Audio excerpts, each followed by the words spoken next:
Hello दोस्तों, आप लोगों की डिमांड पर एवरेज का चैप्टर का वन शॉट आ गया है और उम्मीद करता हूं आप इसे ढेर सारा प्यार देंगे जैसे कि हर इवेंट को आपने दिया है। मैंने हर एक अर्थमेटिक के सेशन की वन शॉट वीडियो डाल दी है। आपको विश्वास नहीं होता, मैं दिखाऊंगा, विश्वास दिलाऊंगा आपको। साथ के साथ में एप्लीकेशन से नहीं जुड़े हो तो जुड़ो। 23 तारीख तक ऑफर चल रहा है, आप फाउंडेशन ले सकते हो। प्राइम बैच इस साल का फाउंडेशन का नाम है प्राइम बैच, ठीक है मेरे भाई। क्रैश कोर्स, जैसे कोई भी अभी एग्जाम आपके चलेंगे तो जैसे मान लो एग्जाम चल रहा है, कोई चैप्टर आपको कवर करना है, तुरंत आप कवर कर सकते हो यहां से जाकर, क्योंकि क्वेश्चन ही तो करके जाने पड़ते हैं। जिस चैप्टर के ज्यादा सवाल आ रहे हो तो वो कवर हो जाएगा, तो काफी मदद होगी। अगर आपके पास होगा तो आप तुरंत दिमाग लगाओगे, नहीं होगा तो आप भटकोगे। तो भटकना नहीं है, क्रैश कोर्स आप लेके तैयारी करो। और 10 बजे, 3 बजे, 5 बजे, 7 बजे अपनी लगातार ये क्रैक द सीरीज चल रही है, आप उसे फॉलो करते हो, मुझे पता है। 3 बजे मैथ का चलता है, 5 बजे करंट अफेयर, 7 बजे साइंस, ठीक है। वन शॉट वीडियो आ ही रही है लगातार। चैनल को सब्सक्राइब कर लेना भाई, है ना। अब मैं आपको बता रहा था, सारी की सारी वन शॉट वीडियो हो गई हैं और एडवांस मैथ भी आपके लिए शुरू कर दिया गया है। जी हाँ, मेंसुरेशन सुबह 11 बजे चल रहा है रेगुलर। अब 11 बजे फॉलो करो, लाइव जुड़ो, जिससे कि पेपर से पहले एडवांस मैथ भी कवर कर जाओ। जब आप वीडियो सेक्शन में जाओगे तो देखो सारी वन शॉट वीडियो, देखो देखो तो सही। हर एक chapter, percentage, number system, profit loss, discount, LCM HCF ratio, age, SI CI, time and work, partnership, pipe and cistern, time speed distance, simplification, और अब एवरेज आ जाएगा। तो यार अब क्या ही लोगे, जान लोगे। पढ़ाई कर लो भाई, सिलेक्शन ले लो, निकल लो, नौकरी कर लो, बढ़िया एक प्लेटफॉर्म मिल जाएगा। आगे फिर आप अपने स्केल को बढ़ाते रहो, और क्या, यही होता है एक तरीका एक अच्छे स्टूडेंट का। चलो अब सेशन शुरू करते हैं, ठीक है। चलो, तीन संख्याओं का औसत 21 है, सॉरी, तीन संख्याओं का औसत 7 है, तो उनका योगफल कितना होगा। कितना टफ सवाल पूछा गया है। देखो, एवरेज का पहला ही फॉर्मूला ये होता है कि औसत बराबर सम बटे नंबर। तो अगर आपका औसत 7 दिया हुआ है, आपको योगफल निकालना है और तीन संख्याएं हैं, तो आपका जो योग हो जाएगा वो 7 या 21 हो जाएगा, ठीक है। कोई दिक्कत नहीं होनी चाहिए। अगला सवाल देखिए, ये भी अंडर ग्रेजुएट में आया हुआ सवाल है, 9 मई को आया हुआ सवाल है। सवाल आपकी स्क्रीन पर है। सबसे पहले आप जब सवाल ऐसे करने जाएं तो ये चेक करें कि ऑप्शन के सारे यूनिट डिजिट अलग अलग भी हैं। अगर ऑप्शन के यूनिट डिजिट अलग हैं तो ये सवाल इकाई अंक से आसानी से किया जा सकता है। तो चलिए इस सवाल को करके दिखाइए। यहां पर हम ये कह सकते हैं क्या कि 1 हो गया, 2 हो गया, 3 हो गया, 4 हो गया और ये 5 हो गया, और 5 संख्याओं का जो औसत है वो 5 से गुणा हो जाएगा, तो इनका योग बन जाएगा। ये इन सभी संख्याओं का योग हो जाएगा, ये 75 सम हो जाएगा, ठीक है। सम हो जाएगा, नहीं हो जाएगा। अब आप ये देखिए कि अगर इन सभी के सम में यूनिट डिजिट 5 आ रहा है तो कैसे पॉसिबल है। तो 7 और 1 8, 8 और 5 13 का 3, 3 और 3 6। तो x की वैल्यू क्या होनी चाहिए, x की वैल्यू क्या होनी चाहिए जिससे कि 5 बन जाए। मैं दोबारा रिपीट करता हूं, 7 और 1 8, 8 और 5 13, 3 और 3 6, यहां 6 तक आ रहा है, तो x की वैल्यू मैं क्या रखूं जिससे कि यहां पर 5 बन जाए। तो आपको यहां 9 रखना पड़ेगा यूनिट डिजिट। तो आपको ऐसी आंसर देखना है जिसमें यूनिट डिजिट 9 वाला हो, यानी कि आपका जो राइट आंसर है वो ए हो जाएगा। आप चाहो तो इसका पूरा भी सॉल्व कर सकते हो, बट कहते हैं ना कि चीजों को यहां से बनाना शुरू करो जिससे कि चीजें आसान लगने लगे आपको। बेसिक से करने में कोई मना नहीं कर रहा हूं, बट चीजों को यूनिट डिजिट से करो जिससे आपको जल्दी आया आंसर। अगला सवाल आपके सामने देखो, ये रहा। अब यहां पर बोला जा रहा है कि ए की वैल्यू बताइए। यहां सब कुछ पॉइंट में दिया हुआ है, दिख रहा है आपको। तो उस ए की वैल्यू क्या होगी, दिमाग लगा सकते हो तो लगाइए, बट सारे यूनिट डिजिट अलग अलग सेम हैं। तो अब आप उस चीज पर जाओगे क्या, नहीं। इसीलिए रिएक्शन आपको क्वेश्चन देखकर देना है कि यूनिट डिजिट तो सारे सेम है। अब क्या करोगे, आराम से सॉल्व करते हैं, देखो तसल्ली से। कितनी संख्याएं हैं, 1 2 3 4 हैं। तो आप लोग जानते हैं कि अगर मैं इसमें 4 का गुणा कर दूंगा तो ये इन सभी नंबर्स का योग हो जाएगा 72। अगर इनका योग 72 है तो आपस में जोड़ने पर कितना आ रहा है, 10.8, 6.5, 9 और 8 17 और 5 22, 9 और 2 11 और 6 17, 37.2। अब 37.2 को अगर 72 में से आप माइनस कर दो तो ये हो गया 0.8, 11 में से 7 गया तो 4, 34.8 आपका राइट आंसर होगा। 34.8। सी ऑप्शन आपका राइट आंसर हो जाएगा। सी ऑप्शन आपका राइट आंसर हो जाएगा।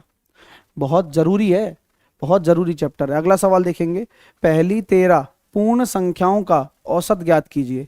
यानी कि अगर आप पहली 13 पूर्ण संख्याओं को लेते हैं, उनका एवरेज आप कैसे निकालेंगे? पहली 13 पूर्ण संख्याओं का औसत ज्ञात कीजिए। ग्रेजुएट लेवल में आया हुआ सवाल है, पहली 13 पूर्ण संख्याओं का औसत ज्ञात कीजिए।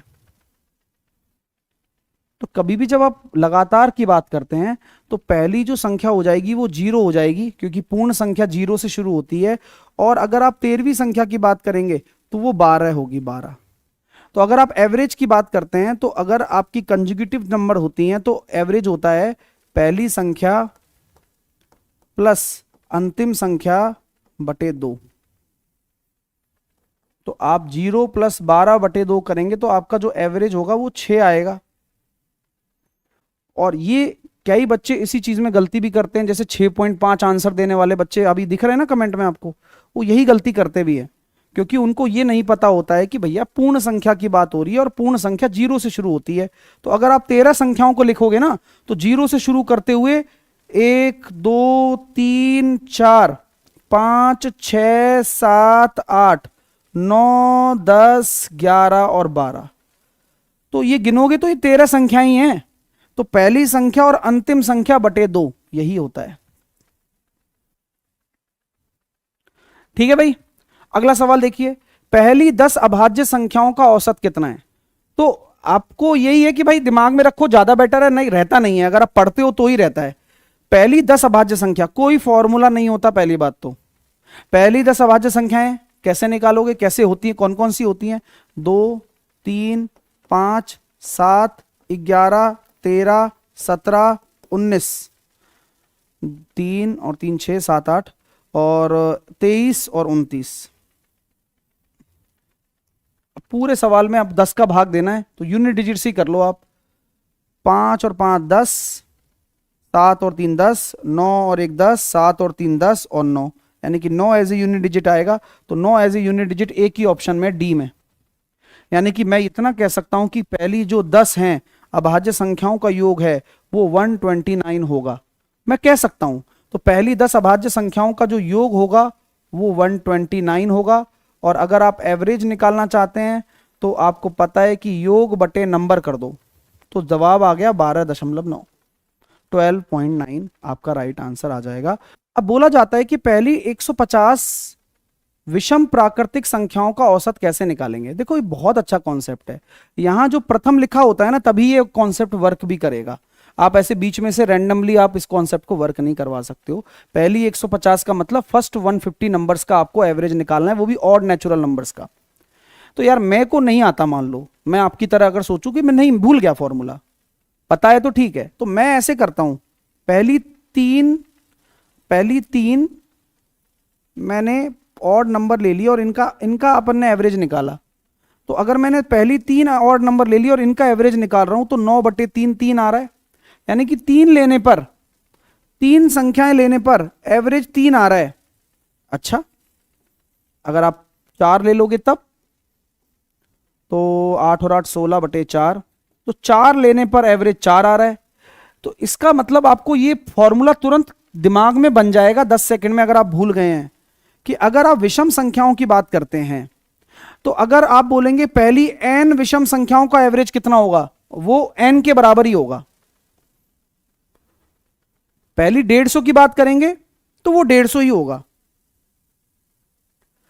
पहली 150 की बात करेंगे तो वो 150 ही होगा। क्लियर है? हाँ, ये बात है भाई, ये विषम संख्याओं के लिए काम कर रहा है। हाँ, क्लियर है? चलिए अब ये अगला सवाल देखना जरा एक बार। बोला गया है कि पहली 168 सम प्राकृतिक संख्याओं का औसत बताइए ना जरा।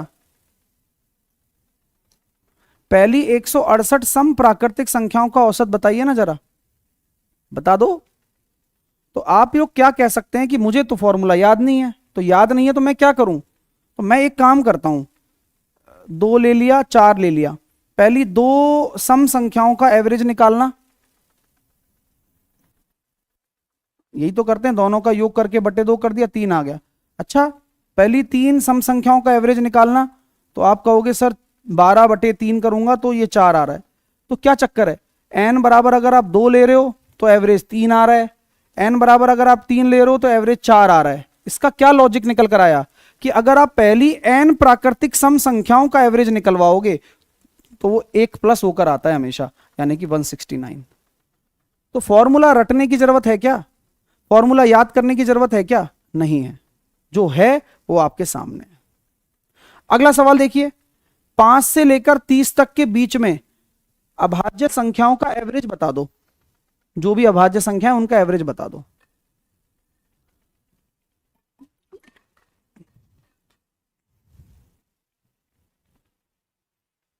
ये 19 जून को आया हुआ सवाल है यूजी के अंदर।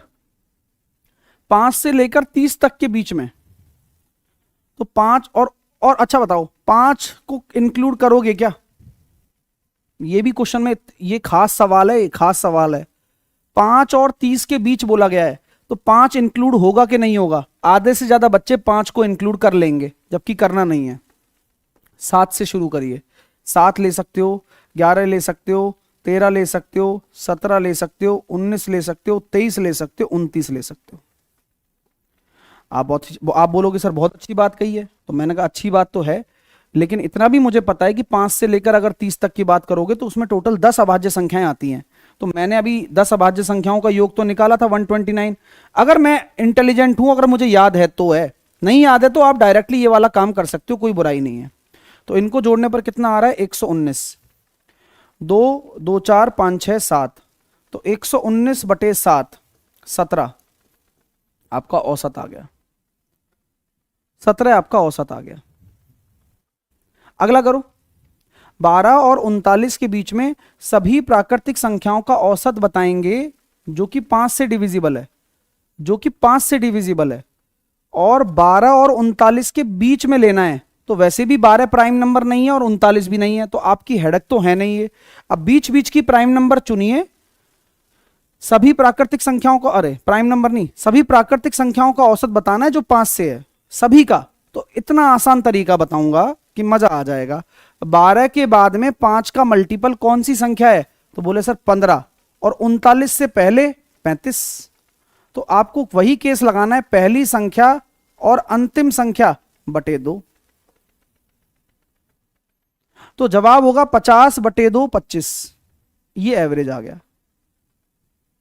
कुछ नहीं करना होता है।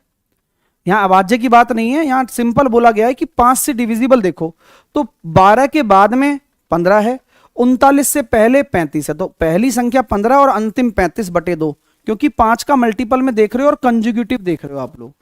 ठीक है मेरे भाई, चलिए। हाँ, अगला 13 के पहले 17 मल्टीपल्स का एवरेज, ये भी बढ़िया सवाल होता है। आसान तरीका देखो, 13 का पहला मल्टीपल ले लो और 13 का अंतिम मल्टीपल ले लो। ये वाला कौन सा फॉर्मूला है, पहली संख्या प्लस लास्ट नंबर बटे 2। अब 13 को वैसे कॉमन ले लो, तो ये हो गया 17 और 1 18/2, 13 नंबर 117। सबसे सही तरीका है, कोई स्ट्रेस नहीं लेना है, आंसर देने के लिए सबसे बढ़िया तरीका है। अगला सवाल आपकी स्क्रीन पर है कि 7 के पहले 350 मल्टीप्लिकेशंस का औसत बताइए। 25 मार्च को आया हुआ सवाल है, यानी कि 7 का ही लेना है मल्टीपल और पहले 350 लेने हैं। तो मैं क्या करूंगा, वही काम, 7 का पहला और 7 का 350वां बटे 2। 7 का पहला लूंगा, 7 का 350वां लूंगा, 7 गुणा 351/2, 7 का मल्टीप्लाई, 7 पंजे 35, 21 और 3 24, 12, 2 दूनी 4, 2 अट्ठे 16.5, 1228.5 आपका राइट आंसर आ जाएगा और इजीली आप आंसर निकाल सकते। अगला सवाल, 5 लगातार पूर्णांकों का औसत 10 है। लगातार, और ये सवाल आया हुआ है अभी 8 मई को। 5 लगातार पूर्णांकों का औसत 10, सबसे छोटा पूर्णांक कितना है भाई? ऐसा है कि जब 5 लगातार पूर्णांकों की बात हो रही है तो आपको यार एक चीज बताई है ना मैंने, कि जो आपका औसत होता है वो कौन सा नंबर होता है ये बताओ। औसत हमेशा आपका मिडिल नंबर होता है, बीच का नंबर होता है। तो अगर औसत आपका 10 दे रखा है तो क्या मैं डायरेक्टली बोल सकता हूं कि यही तो 10 है? हो गया काम बस। अगर ये 10 है और 5 लगातार पूर्णांक हैं तो ये 9 होगा और ये 8 होगा, सबसे छोटा 8 हो गया, और ये आपका 12 हो जाएगा, और ये आपका कितना हो जाएगा? 14 हो जाएगा। ऐसा है क्या? नहीं, अरे भाई लगातार लेना है, तो ये 11 हो जाएगा और ये 12 हो जाएगा। तो आपको सबसे छोटा पूछा गया, तो सबसे छोटा आपका 8 होने वाला है, सबसे छोटा। तो ये 8, ये 9, ये 10, ये 11 और ये 12।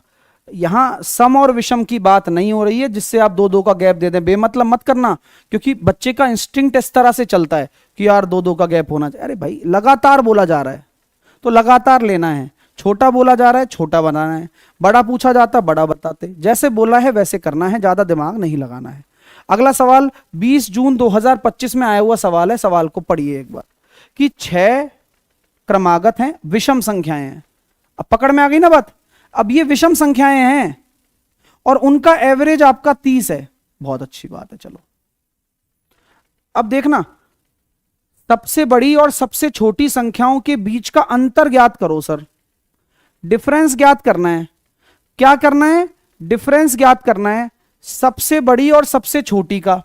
तो मैंने आंसर दे दिया 2 टाइम्स ऑफ n माइनस का 1, यानी कि 2 टाइम्स ऑफ n की वैल्यू 6 है माइनस का 1, तो मेरा जवाब आ गया 10।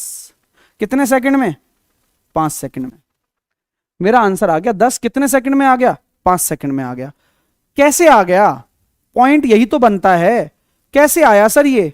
अब ये यहां पर आपका कितना आपने कॉन्सेप्ट अच्छे से कर रखा है दिमाग में, तो उससे आंसर जल्दी आता है। अब नहीं अच्छे से कर रखा है और बेसिक आपको आता है तो कैसे करेंगे देखिए। 6 लगातार संख्याएं ले लो सर, पहली संख्या, दूसरी संख्या, तीसरी संख्या, चौथी संख्या, पांचवी संख्या, छठवीं संख्या। आप अगर एवरेज की बात करते हैं तो एवरेज कहां लाई करेगा? एवरेज मिडिल होता है हमेशा, तो मिडिल यहां मिलेगा, तीसरी और चौथी के बीच में कहीं ना कहीं 30 होगा। अरे वाह, अगर 30 आपकी एक इवन नंबर है तो इससे पहले आपकी एक नंबर 29 होगी और इसके बाद एक नंबर 31 होगी। क्यों? क्योंकि आप ऑड नंबर्स का एवरेज निकाल रहे हो। अब यहां ऑड लिखा हुआ है तो इससे पहले की ऑड नंबर 27, इससे पहले की ऑड नंबर 25, इसके बाद की ऑड नंबर 33, इसके बाद की ऑड नंबर 35। तो बेसिकली आपसे क्या पूछा गया है? सबसे बड़ी और सबसे छोटी का अंतर 10। और आपने डायरेक्ट कैसे दे दिया आंसर? क्योंकि हम ये जानते हैं कि जितने भी आपके n-1 है तो गैप कितने बनेंगे? 1 2 3 4 5 गैप बनेंगे। तो सबसे छोटी और सबसे बड़ी के बीच में 5 गैप बनते हैं, और विषम संख्याएं हो सम संख्याएं हो, गैप हमेशा 2 2 का होता है इनमें, इसलिए वो डायरेक्ट ट्रिक हो जाती है। ये आपका ये, अगर मान लो स्मॉलेस्ट भी आपको निकालनी थी तो उसका भी एक तरीका है। स्मॉलेस्ट भी अगर आप डायरेक्ट निकालना चाहते हो तो उसका तरीका क्या है? फॉर्मूले से के हिसाब से एवरेज प्लस या माइनस माइनस n-1, तो 6 माइनस 1। अगर आप लार्जेस्ट निकालना चाहते हो तो उसका भी एक तरीका है, एवरेज प्लस n-1, तो ये हो गया 25 और ये हो गया 35। पता होने के ऊपर डिपेंड होती हैं चीजें। ठीक है भाई, नेक्स्ट। 3 संख्याओं का औसत 20 है, 2 संख्याएं क्रमशः 11 और 22 हैं, तो तीसरी संख्या ज्ञात करो ना एक बार आप। तो अगर 3 संख्याओं का औसत दिया हुआ है तो इन तीनों संख्याओं का जो योग आ रहा है यानी कि सम आ रहा है वो कितना निकल कर आ जाएगा? 60 आ जाएगा सम, जिनमें से 2 संख्याएं आपको दे रखी हैं, एक संख्या आपकी 11 दे रखी है, एक संख्या आपकी 22 दे रखी है आपको। तो तीसरी संख्या कैसे निकालेंगे?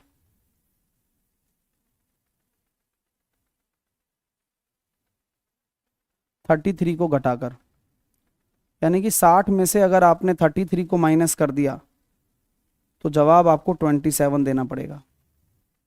27 आपका जवाब हो जाएगा। अगला क्वेश्चन देखेंगे। 5 संख्याओं का औसत 24 है, 5 संख्याओं का जो औसत है वो 24 है। इनमें से 4 संख्याएं आपके सामने हैं, तो 5वीं संख्या ज्ञात कीजिए।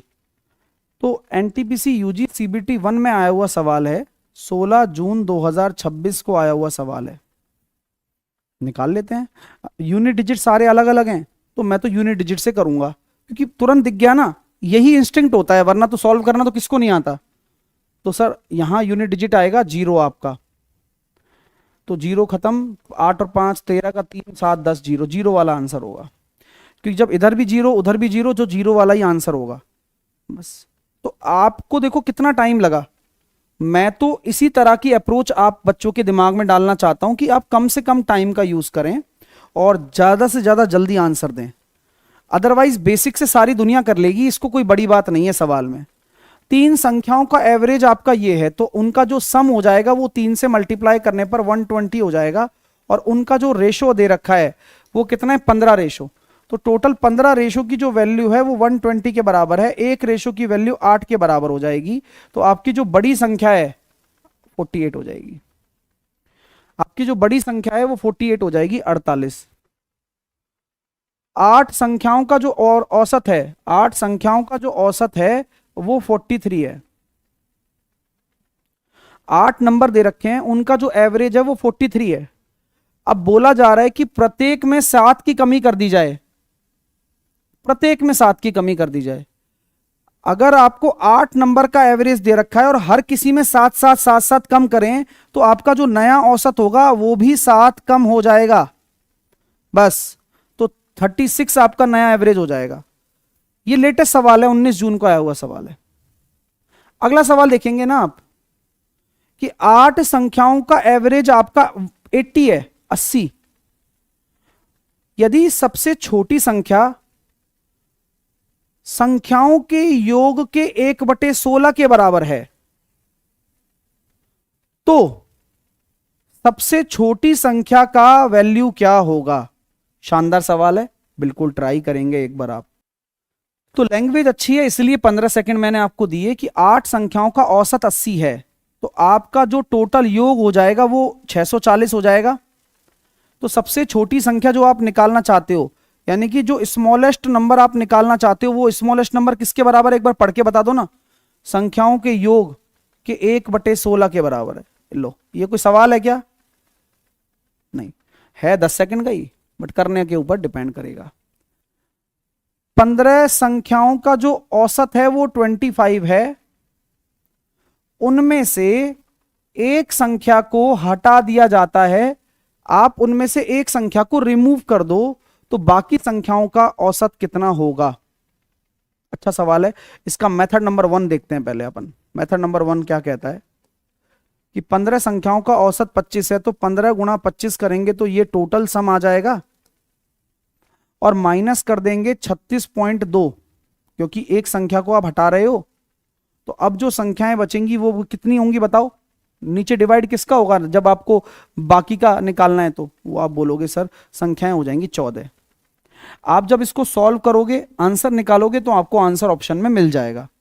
लेकिन क्या ये तरीका अपन को करना है या ये तरीका अपन को अपनाना है? आप बोलेंगे सर बताओ, आप बताओ, अपना लेंगे हम तो, क्या है कि नहीं? ठीक है, चलो। और कुछ कहना चाहते हैं आप? और कोई दिमाग में आ रहा हो तरीका वो भी बता दो, जिससे कि मैं जब अपना तरीका बताऊंगा तो आपको कैलकुलेशन का अंतर समझ में आ जाए। इससे भी आप एक बार कैलकुलेट करके टाइम ड्यूरेशन नोट कर सकते हो कि भाई ये एक टाइम लग ही रहा है इनमें, बट इतना टाइम नहीं होता ना हमारे पास यार। चलो, क्या कहना चाहते हो फिर आप? मैं ये कहना चाहता हूं कि मेरा जो एवरेज है वो 25 है। कोई भी संख्या अगर छोड़कर जाएगी नहीं जाएगी? बोले सर जा तो रही है ये। तो ये बताओ, ये संख्या मेरा जो एवरेज है उससे बड़ी है या छोटी है? बोले सर बड़ी है। अगर एवरेज से बड़ी कोई संख्या जाती है, एवरेज से बड़ी कोई संख्या को आप हटाते हो, तो ये हमारे लिए दुख की बात है या खुशी की बात है? दुख की बात है यार, क्योंकि आप एवरेज से बड़ी संख्या को हटा रहे हो, तो यार कहीं ना कहीं एवरेज तो बैलेंस बिगड़ेगा ही। और बैलेंस बिगड़ेगा क्या? अगर 25 से कम का होता तब तो चलो फायदा होता, लेकिन इससे बड़ी हट रही है। कितनी बड़ी? 11.2। तो ये 11.2 मेरे लिए फायदेमंद नहीं है, ये मेरे लिए नुकसानदायक है, क्योंकि अब ये 11.2 कितने लोगों को बैलेंस करना है? अब जो बचे हुए 14 लोग हैं ना, उनको बैलेंस करना है। 25 माइनस 14 8 112 होता है, यानी कि आंसर आ जाएगा 24.2। क्योंकि अब बैलेंस करने के लिए अब वो 15वां व्यक्ति तो चला गया, अब बाकी के 14 ही बैलेंस करो भाई, तुम्हारी वजह से वो तो चला गया। अब 11.2 की जो कमी आई है वो 14 लोगों में बट के बैलेंस आउट होगी कि हर बंदे का 0.8 कम हो जाएगा, तो एवरेज भी अब डाउन चला जाएगा।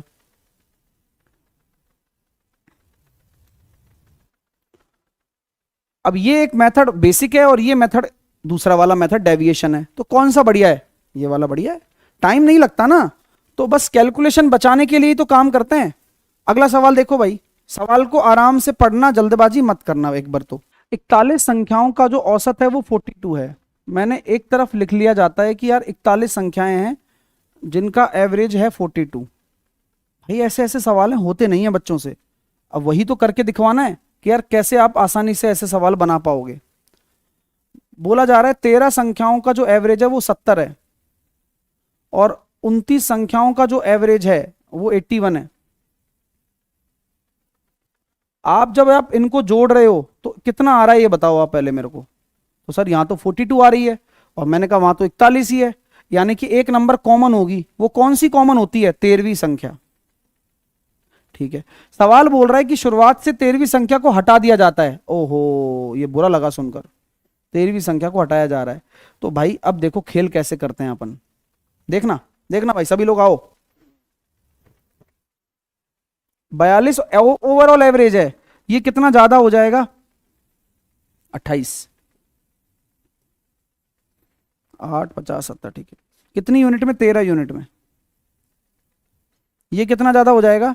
28 और 11 39, 29 यूनिट में। मैं देख रहा हूं यार बहुत ही भारी डेविएशन आ रहा है, यानी कि अगर आप 13वीं संख्या का डेविएशन निकालोगे तो उसमें ये सब जोड़ना पड़ेगा 13वीं संख्या के लिए। लेकिन अगर यही संख्या डेविएशन इतना आ रहा है और यही डेविएशन हटाने की बात आप कर रहे हो, तो एवरेज तो बहुत भारी तरीके से डाउन हो जाएगा। तो ये कितना आ रहा है? 13 8 104, 13 दूनी 26 और 10 36। अब 39 इंटू ये हो गया 30 माइनस का 1, 3 नाम 27, 9 और 2 11, 1170 माइनस का 39, 1100 अपना क्या नाम है, एक हो जाएगा 40 31।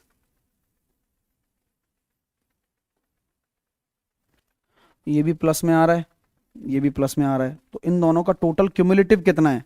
पूरे से क्यूमुलेटिव आ रहा है 5 9 1495 और ये भी प्लस में आ रहा है। अब ये प्लस में अपन को जो दिख रहा है ना, ये वो 13वीं संख्या की वजह से ही है, जो भी डेविएशन है ये। अब अचानक से आप 13वीं संख्या को हटा रहे हो तो आप पूरी 13वीं, अभी आपने 13th नंबर नहीं निकाली है, हमें निकालना भी नहीं है 13 नंबर यहां पर, क्योंकि आप इसको रिमूव कर रहे हो तो ये डेविएशन पूरी तरीके से रिमूव हो जाएगा, यानी कि 42 में से ये 1495 घटेगा। लेकिन आप मुझे अब ये बताएंगे इसको घटाने के लिए, बांटने के लिए आपके पास अब कितनी नंबर्स मौजूद हैं, बस इतना बताओ। तो सर टोटल आपकी 41 है ना, और आप उसमें से 13वीं हटा रहे हो, तो आप यहां 40 संख्याओं में बांटना पड़ेगा। यानी कि जब आप इसको सॉल्व कर रहे हो तो कितना निकल कर आ रहा है? 4 तिया 12 बचे 2, 4 सत्ते 28 बचा 1, 4 तिया 12 बचे 3 बटे 4.75। ठीक है, तो जवाब आ रहा है कितना जब आप इसको सॉल्व कर रहे हो?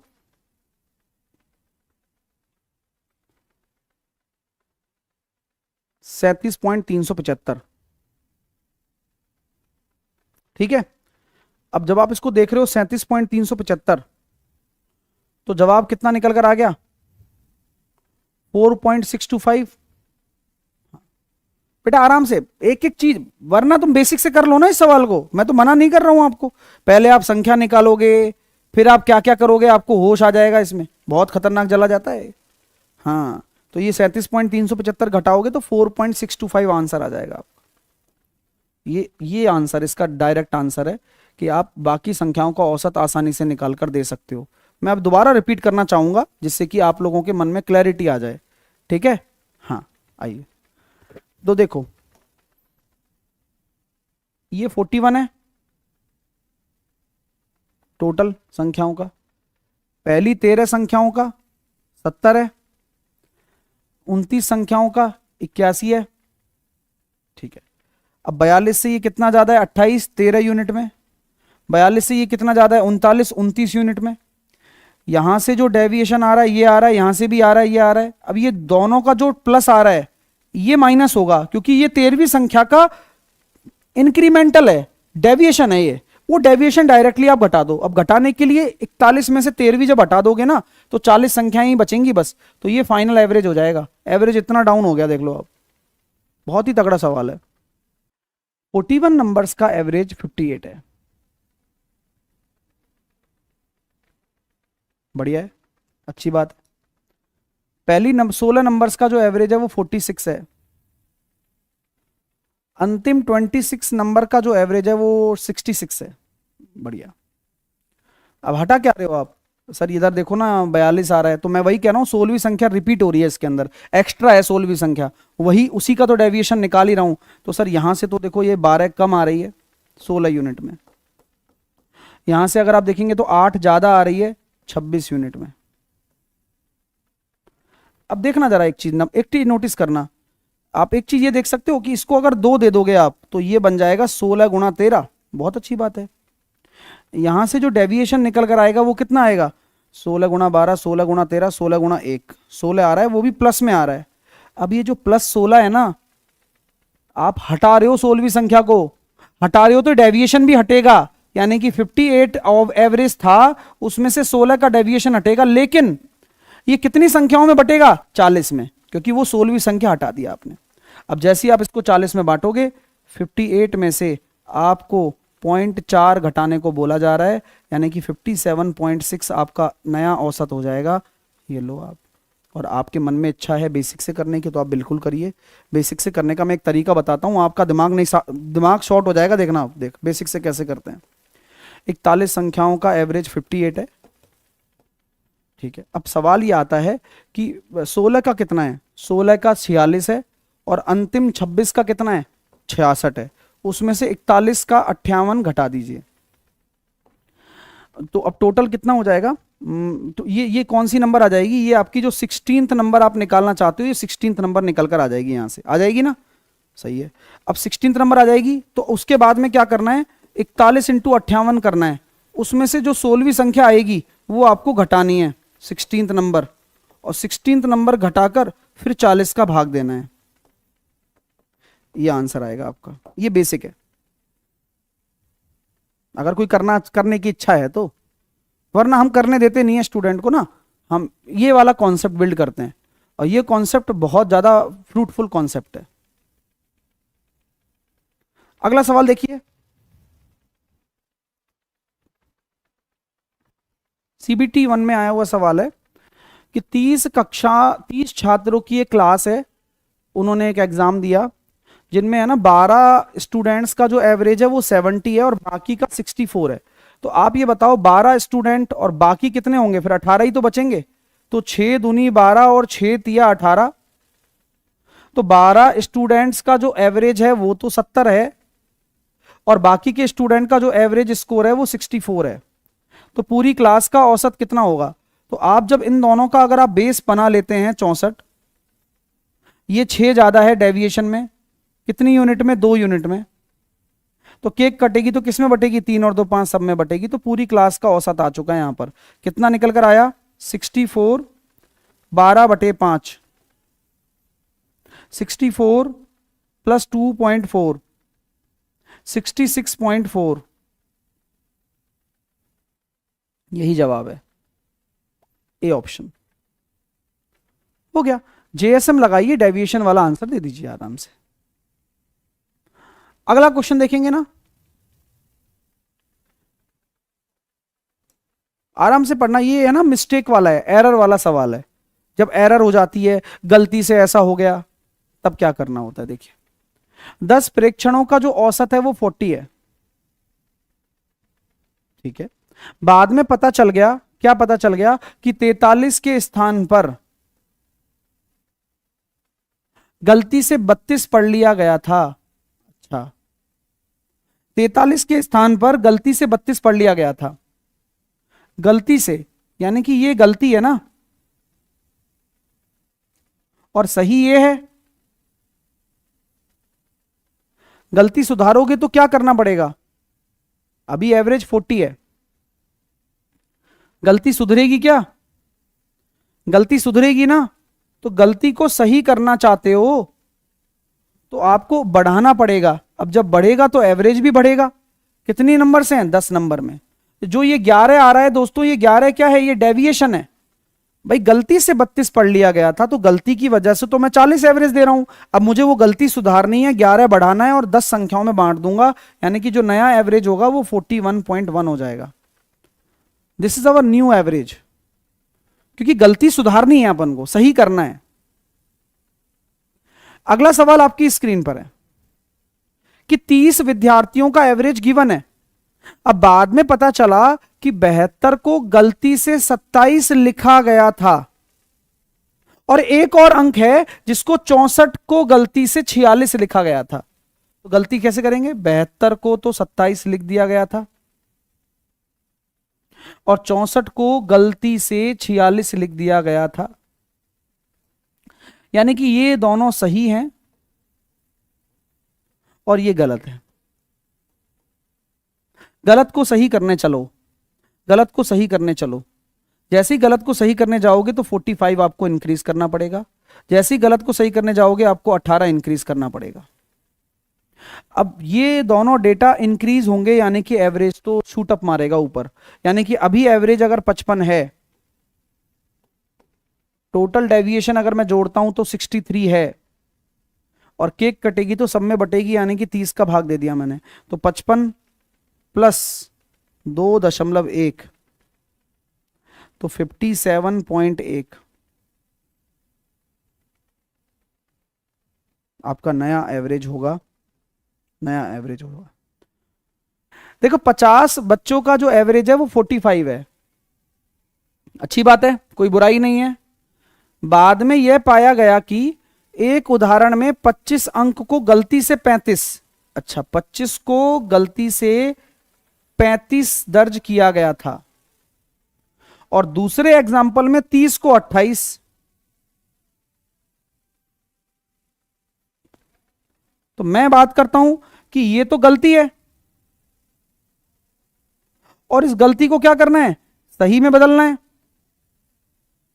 तो देखो भाई, यहां से माइनस का 10 होगा, यहां से प्लस का 2 होगा, तो जवाब आ रहा है भाई माइनस का 8। तो अब कुल मिलाकर क्या होना है? एवरेज डाउन जाएगा, यानी कि 45 से एवरेज डाउन चला जाएगा माइनस, और बटेगा कितने में? बटेगा वही 50 संख्याओं में, 50 ही विद्यार्थी है ना, इसलिए। तो जब आप इसको सॉल्व करोगे तो 25 में से अगर आप 0.16 घटा दो ना 45 में से, तो आपका आंसर आ जाएगा 44.84, यानी कि ऑप्शन नंबर डी जिनका भी आ रहा है वो बिल्कुल ठीक है। डी जिनका भी आ रहा है वो बिल्कुल ओके है, सही है। तो 0.84 वाला आंसर तुरंत आप देखकर आंसर टिक कर सकते हो। कॉन्सेप्ट तो समझ में आ रहा है ना? कॉन्फिडेंस भी आ रहा होगा, आता है, और ये आना भी चाहिए। बिना कॉन्फिडेंस के तो काम ही नहीं चलेगा इस सवाल में। अगला सवाल देखिए।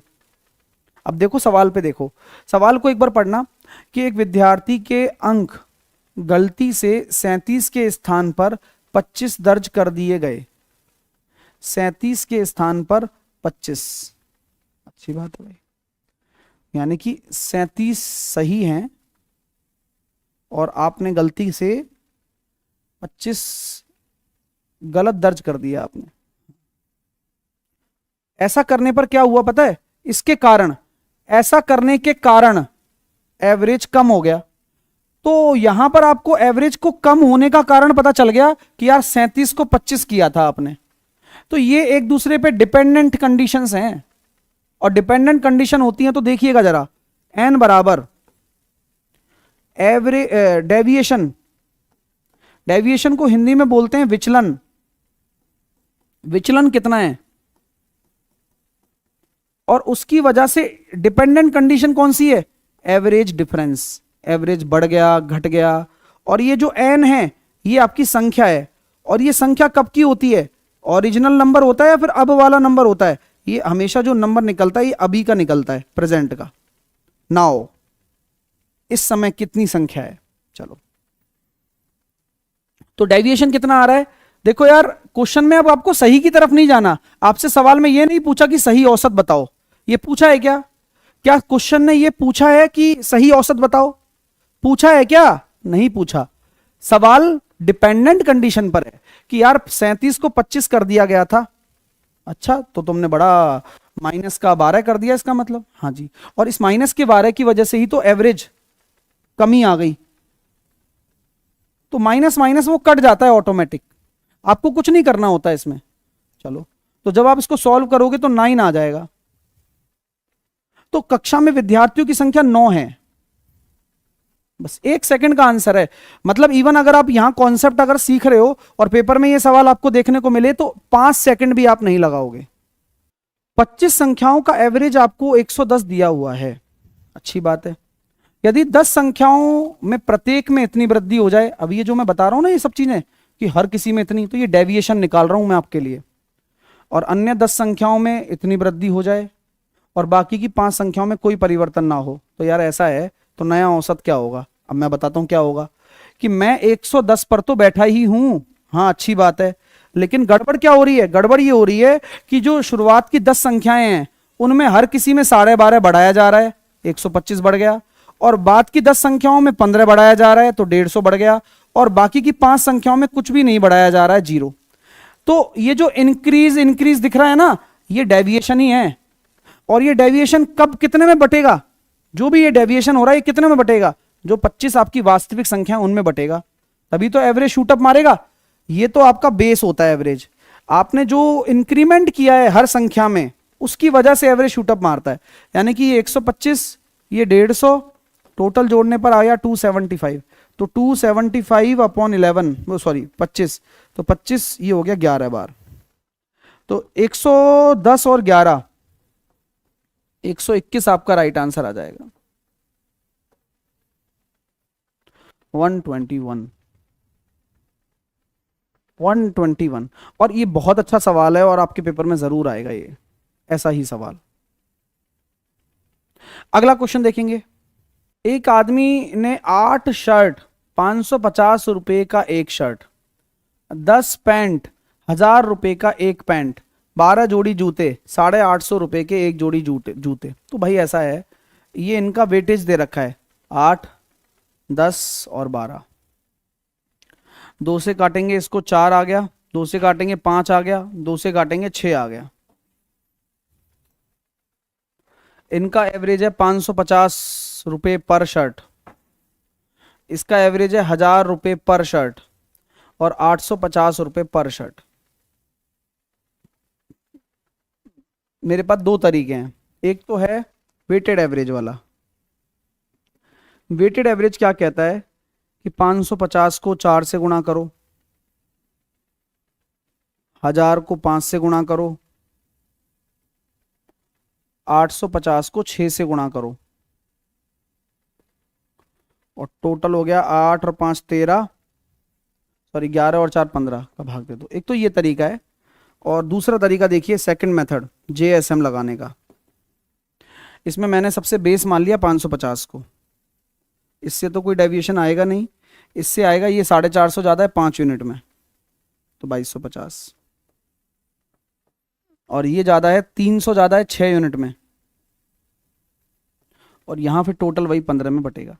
15 में बांटोगे तो देखो काटना आसान है, ये 15 से कट गया 30 बार और ये 15 से कट गया 10 बार, क्योंकि दोनों में 15-15 का डिवाइड होगा, तो ये 150 और 60, तो आंसर यहाँ से डायरेक्ट निकल जाता है। थोड़ा यही फायदा मिलता है इस सवालों का। 150 करोगे तो ये हो जाएगा 700 और 760 आपका जवाब आ गया। सही है क्या? 150 अगर जोड़ोगे तो कितना हो रहा है, अरे यार 20 आएगा ना भाई, 20 120, तो ये हो जाएगा 820, तो 820 आपका राइट आंसर। ये बेसिक है, ये JSM है। JSM में क्या करते हैं हम, सबसे छोटे वाले को बेस मान लेते हैं, फिर यहां से डेविएशन देखते हैं, कुछ भी नहीं आ रहा तो इसको छोड़ दो। इससे आ रहा है 450 5 यूनिट में, इससे आ रहा है 300 6 यूनिट में, और केक कटेगी तो भैया सब में बटेगी, बांट दी। ये 15 से काटा 150 आया, ये 120 आया, जोड़ दिया, 820 आंसर आ जाएगा। नेक्स्ट, पिंकी ने 14 प्रत्येक की दर से 25 किताबें, 7 रुपए प्रत्येक की दर से 40 पेन और 6 रुपए प्रत्येक की दर से 15 पेंसिल खरीदी। तो सेम वही वही काम है। देखो कैसे, 25 किताबें, 14 रुपए की एक किताब, 40 पेन, 7 रुपए का एक पेन और 15 पेंसिल, 6 रुपए की एक पेंसिल। तो आप क्या कर सकते हो, ये तो इसका वेटेज हो गया और ये उसकी रुपीज हो गई, कॉस्ट हो गई। सवाल क्या बोला गया है, स्टेशनरी के सभी सामानों का औसत कीमत बताइएगा। बिल्कुल बताते हैं, औसत कीमत निकालिए। 14, 7 और 6, तो जब आप इसको सॉल्व कर रहे हो तो ये कितना निकल कर आ रहा है, 50 और 7 350, 280 और 90। तो ये हो गया 350, 370 नौरा, हाँ 370, 720 बटे वेटेज कितना आ रहा है 80। तो आपका जो पर स्टेशनरी कॉस्ट आ गया वो 9 रुपीज आ गया, 9 रुपीज पर स्टेशनरी कॉस्ट है, 9 रुपए औसतन कॉस्ट निकल कर आ गया। ठीक है, तो टोटल अपन ने यहां पर कॉस्ट जोड़ा और अपन ने क्वांटिटी का भाग कर दिया इसमें, ये जो क्वांटिटी है ना टोटल, इसका डिवाइड कर दिया। इसमें आप चाहते तो जेएसएम भी लगा सकते हो, लगाना चाहते हो लगाऊं, देखो। तो इस वेटेज को मैं इसको सरल रेशो में बदल सकता हूं, तो 55 25, 5 40 और 5 तिया 15। इनकी जो कॉस्ट निकल कर आ रही है वो आ रही है 14 रुपए, 7 रुपए और 6 रुपए। मैंने माना कि 6 रुपए का ही सामान है, तो ये कितना ज्यादा जा रहा है, 8 पंजे 40 यूनिट। भाई 8 ज्यादा जा रहा है 5 यूनिट में, ये एक ज्यादा जा रहा है 8 यूनिट में, 48 आ रहा है। यहां से तो कोई डेविएशन आएगा ही नहीं, तो लिया नहीं मैंने। लेकिन केक कटेगी तो सब में बटेगी, लेकिन तो 16 का भाग कर दिया। तो 6 और 48 बटे 16 करेंगे तो 3, तो 9 रुपए औसतन कीमत आ गई। ये जेएसएम मेथड है, ये नॉर्मल वेटेड एवरेज है। दोनों में से जो भी लगाना चाहो वो लगा सकते हो। ठीक है मेरे भाई, अगला सवाल। अब एक समूह में, ये 17 मार्च को आया हुआ सवाल है, एक समूह में 12 सदस्य हैं, समूह बी में 73 सदस्य हैं और समूह सी में 80 सदस्य हैं। अच्छी बात है भाई। एक आपने ए ग्रुप ले लिया जिसमें 12 ही मेंबर हैं, एक आपने बी ग्रुप ले लिया जिसमें 73 मेंबर्स हैं और एक आपने सी ग्रुप ले लिया जहां पर 80 मेंबर्स हैं। इनका जो औसत खर्च की गई राशि है वो 184 है, ये 234 है, ये 390 है। तो मैं तो वही करूंगा जो मैंने सिखाया आपको, 184 को बेस मान लिया। अदरवाइज आप बेसिक से करोगे तो कहां तक गुणा करने बैठोगे आप मुझे खुद बताना, बहुत टाइम लग जाता है। इवन देखो यूनिट डिजिट भी अलग अलग हैं, तो आप चाहो तो मैं और जादू कर दूं, हाँ कर दो जादू। तो देखो 4 दूनी 8, 4 तिया 12 का 2 और ये हो गया भैया 0। तो 0 यार 0 आ रहा है, 0 बटे कुछ भी करूंगा तो 0, 5 करूंगा तो भी। तो यार मेरा तो आंसर 305 आना चाहिए हिसाब से, लेकिन चलो अब क्या ही देखते हैं, सॉल्व करके देखेंगे पूरा क्या आ रहा है, पता नहीं, पूरा ही सॉल्व कर लेते हैं क्योंकि 0 के चक्कर में फंस जाएंगे फिर अपन। तो अब मैंने बेस को मान लिया 184, ये इससे कुछ भी डेविएशन नहीं दिखा रहा, ये इससे कितना ज्यादा है बस आप मुझे एक एक करके ये बताते चलो। तो आप बोलोगे तो 50 ज्यादा है, कितनी यूनिट में, 73 यूनिट में। तो 73 इंटू 50 हो गया। ये कितना ज्यादा है इससे, सर जी 190, 6 जोड़ेंगे तो 190 और 200 है ना, 206 ज्यादा है, 106 ज्यादा है, देखते चलो बस। ये हो गया अपना 200, 300, ये तो केवल 200 190 ही होगा, तो यहाँ 190 होगा, 200 चाहिए ना। ठीक है, अभी ठीक लग रहा है। 190 और 200 390, 190 206 को मैं 380 से मल्टीप्लाई करूंगा। मस्त कैलकुलेशन है, देख लो। और सबको बांटना, एक बार बांटना जरा, सबको जोड़ना, 85 आएगा ये, 85 और 80 165। ये अभी सॉल्व करना बाकी है, करते हैं मेहनत, आते हैं, देखो रिजल्ट क्या आता है। 184, 5 तिया 15, 35 और 1 36, 150, 8 छिंग 48, 4 8 दूनी 16, 16 480 और 3650, 10 और 11 131। देख लेना मेरे से कोई मिस्टेक नहीं हो गई हो, बस 165 का भाग दे लो, कोई मेरे से कैलकुलेशन में मिस्टेक नहीं हो गई हो, है ना, वो देख लेना आप।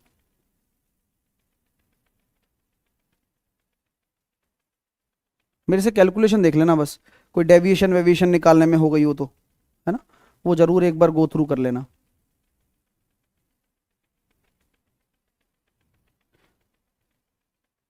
छत्तीस 150, 16 140, 16 480,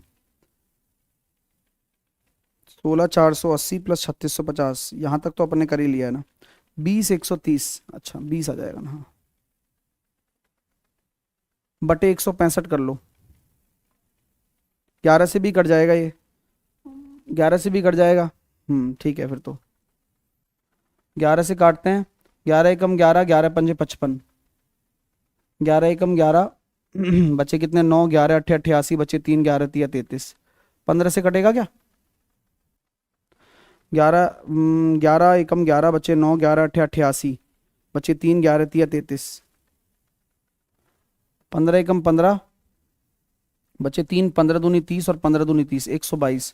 भाई जोड़ने पर तो 306 आ रहा है मेरा आंसर, इसलिए जीरो के झंझट में मत पड़ा करो, क्योंकि यूनिट डिजिट कुछ बन ही नहीं रहा था ना, 306 वाला हो जाएगा। ये सवाल भी पेपर में ही आया हुआ है आपके, आप ये कहो सर सवाल आसानी आ रहे होते हैं, नहीं, डेटा ही मैनेज करता है, डेटा अगर टफ है तो टाइम लगेगा ही लगेगा, आप देख सकते हैं। तो ये नॉलेज भी आपको डेवलप करनी है कि यार क्या कितना टाइम किस सवाल को देना है। किन्हीं दो संख्याओं में प्रत्येक में 48 घटाया जाए तो नया औसत कम हो जाता है। तो मैंने आपको पूछा गया के कितना है, तो कल मैंने आपको लिखाया था कि जो नंबर होता है वो किसके बराबर होता है, आपके जो डेविएशन पैदा किया है आपने जबरदस्ती, और उसकी वजह से जो आपका एवरेज का डिफरेंस आ गया। तो सवाल को देखकर ही बता सकते थे आप कि यार तुमने जबरदस्ती यार वो 48 दो संख्याओं में कम कर दिया, तो उससे 96 कम हो गया और उससे एवरेज 12 कम हो गया, यानी कि आपकी जो संख्याएं हैं अब वो 8 हैं, और पहले भी 8 ही थी, क्योंकि संख्याएं आई या गई नहीं है, जितनी थी उतनी ही रही हैं। एक लाइन का ये सवाल था और आसानी से बनाया जा सकता था। अगला क्वेश्चन आपकी स्क्रीन पर है, सवाल को पढ़ने में समय लीजिए थोड़ा सा और कोशिश करिए कि आपसे बन जाए। कि एक कारखाने में 3 प्रकार की मशीनें हैं, एक हफ्ते में एक ही 12 यूनिट और उनका एवरेज। तो ये जो यूनिट्स है ना, ये आपको वेटेज का काम करेंगी। बी की 8 यूनिट और उनका एवरेज, सी की 15 यूनिट और उनका एवरेज दिया हुआ है। तो आपको भारित मशीनों का भारित औसत निकालना है। इस भारित औसत को ही बोलते हैं वेटेड एवरेज। वेटेड एवरेज निकालना है, निकालिए। जब आपको वेटेज दिए हुए हैं और आपको एवरेज दिए हुए हैं, लगाइए जेएसएम, लगाइए वेटेज एवरेज, जो भी आपको लगाना है। तो ए के हैं 12 यूनिट, बी का वेटेज है 8 यूनिट, सी का वेटेज है 15 यूनिट। कोई कट नहीं रहा तो यही वेटेज रह जाएगा। इनका एवरेज की अगर मैं बात करूं तो इसका एवरेज 47 किलोग्राम, 62 किलोग्राम, 53 किलोग्राम। अगर हम बेस माने तो बेस है आपका 47। 47 से कोई डेविएशन नहीं है। यहां कितना आ रहा है, यहां आ रहा है 15 का, और कितनी यूनिट में आ रहा है, 8 में, तो ये 120 हो गया। और वहां से कितना आ रहा है, 6 का, कितनी यूनिट में आ रहा है, 15 में 90। तो कुल मिलाकर 210 बटे 20 और 15 35, 47 प्लस 210/35 को लिख सकता हूं 70/2, यानी कि 47 और 6 53 आपका औसत आ जाएगा। बढ़िया तरीका है, अप्लाई करते रहना होता है ऐसी चीजों को, और आसानी से आंसर निकलकर फिर आते हैं, आपकी टेंशन नहीं रहती है फिर। अगला क्वेश्चन आपकी स्क्रीन पर है, ये देखिएगा आप। 3 शाखाएं दे रखी हैं, एक शाखा में 40 कर्मचारी हैं, दूसरी शाखा में 30 कर्मचारी हैं, तीसरी शाखा में भी 30 कर्मचारी हैं। आप इनका पहले अनुपात निकाल लीजिए, 4:3:3। औसत देखेंगे तो औसत बिक्री 40 कर्मचारियों की 1,20,000, 1,80,000 और 1,50,000। चाहो तो मैं इनको 120, 180, 150 भी लिख सकता था, लेकिन ठीक है, आपकी इच्छा के हिसाब से हमने ये लिख दिया है 1,50,000, 1,80,000, 1,20,000। वेटेड एवरेज ही हमें लगाना है, वेटेड एवरेज ही हमें लगाना है प्रत्येक कर्मचारी का। बड़ा ही आसान है, 48, 54 और 45 को जोड़कर 10 का भाग दे दूंगा, आंसर आ जाएगा। 48, 54 और 45 का जोड़ कर लो, 48, 54 और 45, 12 और 5 17, 5 और 5 10 और 4 14। तो आपको ऑप्शन मिल जाएगा 147 वाला, ऑप्शन नंबर डी। और कुछ करना ही नहीं है ना इसमें तो, क्योंकि आप सर कैसे डायरेक्ट दे पा रहे हो, क्योंकि जो जिससे मैं भाग दे रहा हूं वो 10 आ रहा है। अब 10 आ रहा है तो ज्यादा से ज्यादा मेरी 0 ले जाएगा और क्या कर लेगा, बाकी तो फिर जो गुणा करने पर आ रहा है वही आंसर होने वाला है। ये एक तरीका है इसको करने का। दूसरा तरीका क्या हो सकता है, आप इसमें से 1,20,000 को बेस मान लीजिए, ये इससे 30,000 ज्यादा है, 60,000 ज्यादा है 3 यूनिट में, तो ये 1,80 हो गया। ये 30,000 ज्यादा है 3 यूनिट में, तो ये 90 हो गया, तो ये 270 हो गया एक तरीके से। 270 को बटे 10 कर दो, तो ये कितना हो जाएगा, 1,20,000 प्लस 27,000, तो 1,47,000। ये आंसर हो गया 1,47,000। अगला क्वेश्चन करें, सारे बढ़िया सवाल हैं। आप देखो सारे वेटेज एवरेज पर आए हैं, यूजी में आया हुआ है 15 जून को। सवाल एक बार देखिए कि क्लास ए में कितने हैं, 24 विद्यार्थी हैं। क्लास बी में कितने हैं, 20 विद्यार्थी हैं। क्लास सी में कितने हैं, 24 विद्यार्थी, 20 विद्यार्थी, ठीक है। अब सी में विद्यार्थियों की संख्या नहीं दी हुई है, अपन को बोला जा रहा है कि सभी विद्यार्थियों का औसत इतना है। ओवरऑल एवरेज दे रखा है 164, ओवरऑल एवरेज है ये, एवरेज है ना, तो इसको नीचे लिख देता हूं थोड़ा। क्यों, क्योंकि 24 जो विद्यार्थी हैं उनका जो एवरेज है वो 160 है, इनका जो एवरेज है वो 168 है, और इनका जो एवरेज है वो 165 है। अब देखो कैसे बैलेंस आउट करता हूं, यहां तक सवाल ने जो लिखा है वो मैंने लिख दिया, आपको कोई डाउट नहीं होना चाहिए। हमें विद्यार्थी सी में कितने विद्यार्थी हैं वो निकालना है। अब जादू देखो, हमें अगर बैलेंस करके दे दिया है 164 एवरेज आएगा, तो 164 एवरेज आएगा तो 164 आएगा। ये इससे कितना कम है, 4 कम है, 24 का 4 कम है, यानी कि माइनस का 96। 4 ज्यादा 20 इंटू 4, 20 चौके 80, तो माइनस का 16 है। माइनस का 16 क्या करता है, प्लस का भाई माइनस का 16 है, यहां पर माइनस का 16, तो यहां प्लस का 16 बनना है। तो आप मुझे बताओ, अगर ये प्लस का 1 है तो विद्यार्थियों की संख्या कितनी होनी चाहिए, दिमाग से बता दो। सर जी 16 होनी चाहिए ना, क्यों, क्योंकि जब यहां माइनस का 16 आ रहा है तो यहां औसत से 1 ज्यादा है और 0 करना है, क्योंकि 164 हमारा एवरेज है, तो यहां प्लस का 16 होगा तभी बात बनेगी, अदरवाइज नहीं बन पाएगी। तो वहां विद्यार्थियों की संख्या जो होनी है वो 16 हो जाएगी, और आसानी से आप आंसर दे सकते हैं। अगला सवाल देखेंगे, बहुत ही प्यारा सवाल है, एक बार आप ट्राई करिए, फिर मैं आपको तरीका बताता हूं, बड़ा आसान तरीका होगा। कि तीन धनात्मक संख्याएं दे रखी हैं आपको, कौन कौन सी, एक ए है, एक बी है और एक सी है। जब उनमें से किन्हीं दो का औसत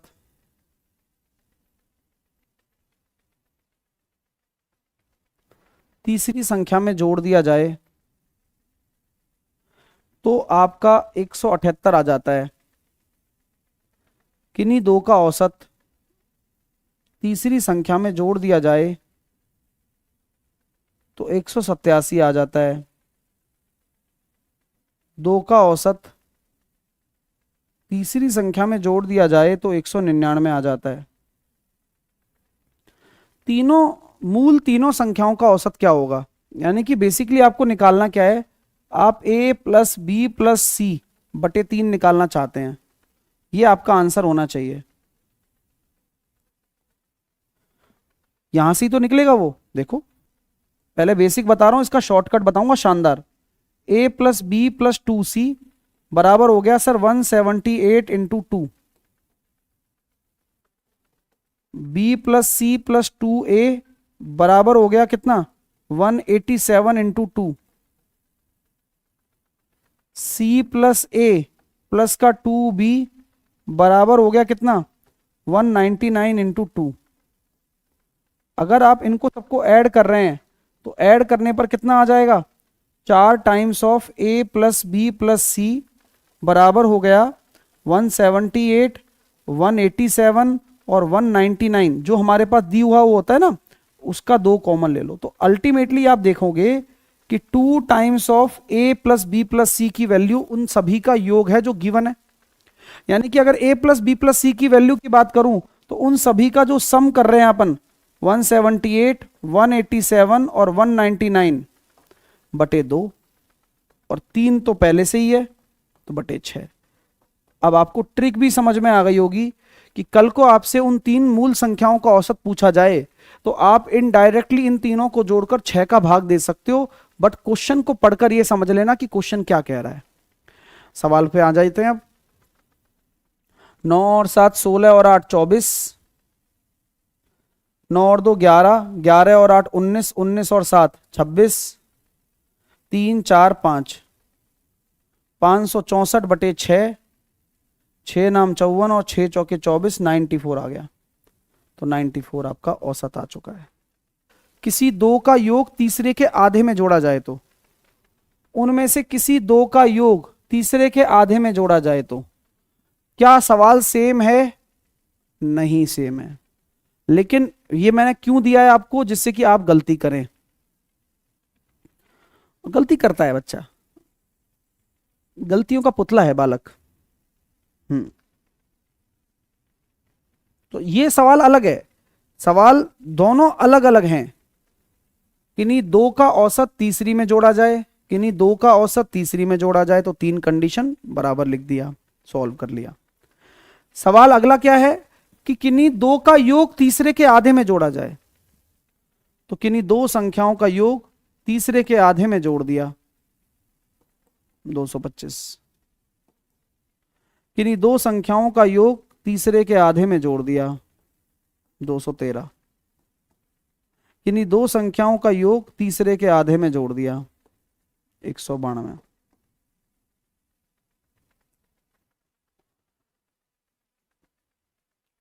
टू ए, 2b, अकेला c, 450।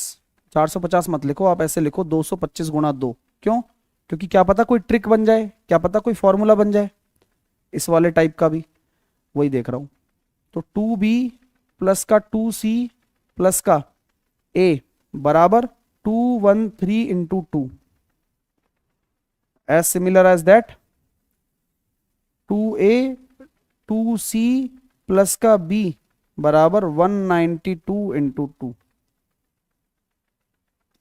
अब इनको ऐड करना, अब ऐड करोगे देखो 2a, a और 2a, तो यानी कि यार यहां तो और तगड़ा जुगाड़ हो गया, ये तो 5 times of a plus B plus C हो गया। बस यही तो बात है। ये किसके बराबर हो जाएगा? इन सभी का सम करना है, 225, 213 और 192। ये तो गिवन होगा एग्जाम में तो पहले से ही, और 2 कॉमन आ गया। अब यहां से a plus B plus C की जो वैल्यू आ रही है ना, वो मेन है निकालना। तो देखेंगे 5 और 5 10, 10 11 और 2 13, 2 और 2 4 और 6, 630 बटे 5 गुणा 2। ये 630 क्या है, इनका सम है। अब a प्लस बी प्लस सी आ गया, निकालना आपको उनका एवरेज ही है। तो आप जानते हैं कि एवरेज निकालने के लिए बटे 3 करना पड़ता है। ये हुई ना बात। अब काट लो आप, 15 चौके 60 और 15 दूनी 30 और 45 दूनी 90 आंसर आ जाएगा। सॉरी 42 दूनी 84 आंसर आ जाएगा।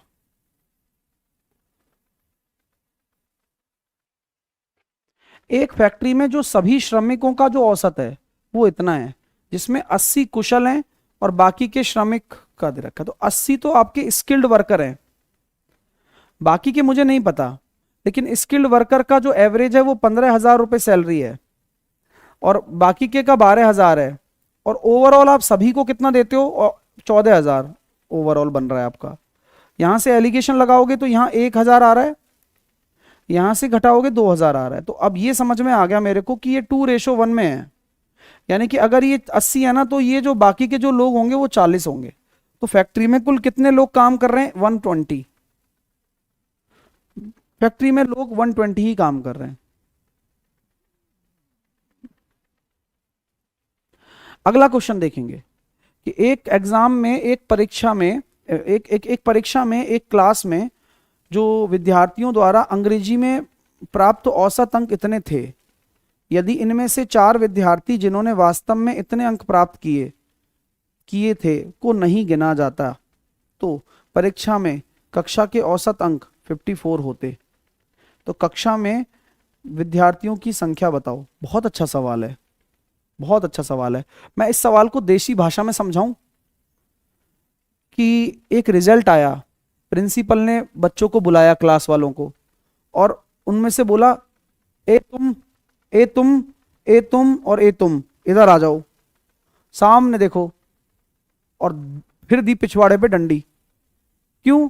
क्योंकि तुम नालायकों चारों की वजह से इस पूरे क्लास का औसत 46 रह गया, अदरवाइज 54 हो जाता। तुम पढ़ लेते यार, तुम क्या गधे बच्चे हो यार।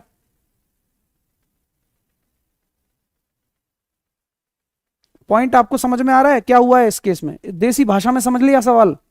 ये बात हुई है कि उस हेडमास्टर आया क्लास में, उसने कहा कि भाई तुम चारों की वजह से इस पूरी क्लास का एवरेज बिगड़ गया, 46 आया है तुम्हारी वजह से, वरना 54 होता हमारा, क्योंकि तुम चारों ने बिगाड़ दिया बस एवरेज। यही वो 4 लोग हैं जो आप कहते हो ना कि वो कौन है, ये इन्हीं कामों में लगे पड़े हैं। इनका क्या है बताओ आप? कोई दया धर्म है इनके अंदर? नहीं। अब कहना क्या चाहते हो? बोला ये कहना चाहता हूं कि माना क्लास में x स्टूडेंट हैं जिनमें 46 से मल्टीप्लाई करूंगा तो इतने मार्क्स आ रहे हैं, x स्टूडेंट का औसत 46 है तो इतने मार्क्स हो गए। तो टोटल ये कितना आ रहा है, 28 और 9 37 और 11 46, सॉरी 37 और 11 कितना हो जाएगा, 47 है। ये हो गया 28, 28 और 9 37, 37 और 11 48।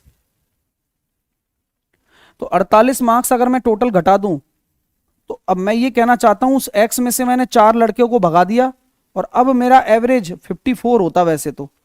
बस ये करना है, ये आंसर आ गया आपका। क्रॉस मल्टीप्लाई करेंगे, 46x माइनस का 48, 54x माइनस का 54 इंटू 4 216, यानी कि 8x बराबर 216 माइनस का 48, x बराबर 8 दूनी 16, 8 7 56 और 8 6 48, तो 21 आ गया।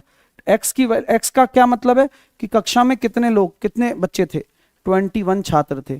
क्लास में कितने छात्र थे, 21 छात्र थे। क्लास में कितने छात्र थे, 21 छात्र थे।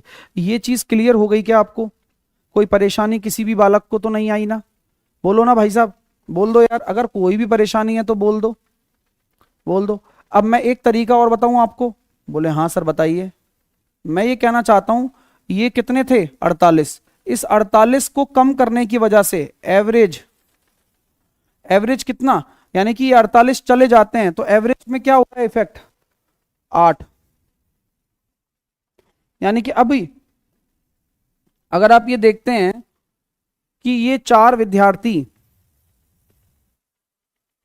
अगर चले जाते हैं तो आपका जो एवरेज है वो 8 बढ़ जाता है इनकी वजह से।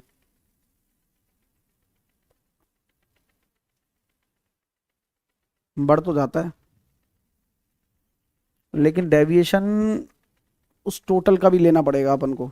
ठीक है, सही है ये तरीका। और भी निकाल सकते हैं। उन 4 कक्षा में विद्यार्थियों की संख्या निकालनी है तो ऐसा कर सकते हैं कि जो 4 विद्यार्थी आए हैं उनका एवरेज कितना आ रहा है 12 आ रहा है।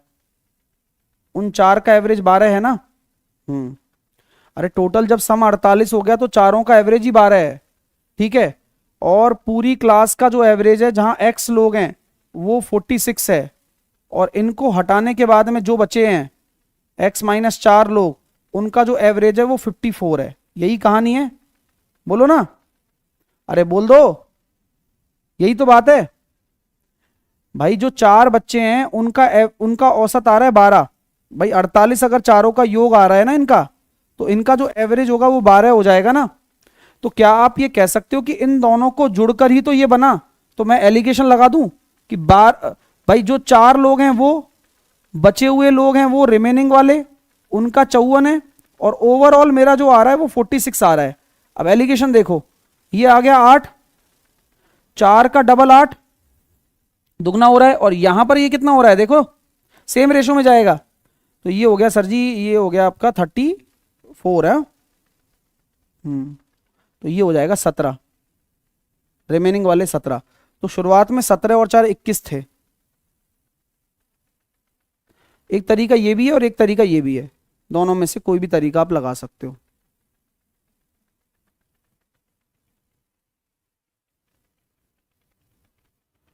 छह धनात्मक पूर्णांकों का एवरेज इतना है और इन 6 संख्याओं में से सबसे बड़ी और सबसे छोटी संख्याओं का अंतर 18 है। तो इन 6 पूर्णांकों में से सबसे छोटी संख्या के लिए न्यूनतम संभव मान क्या होगा? वन ऑफ द बेस्ट सवाल है।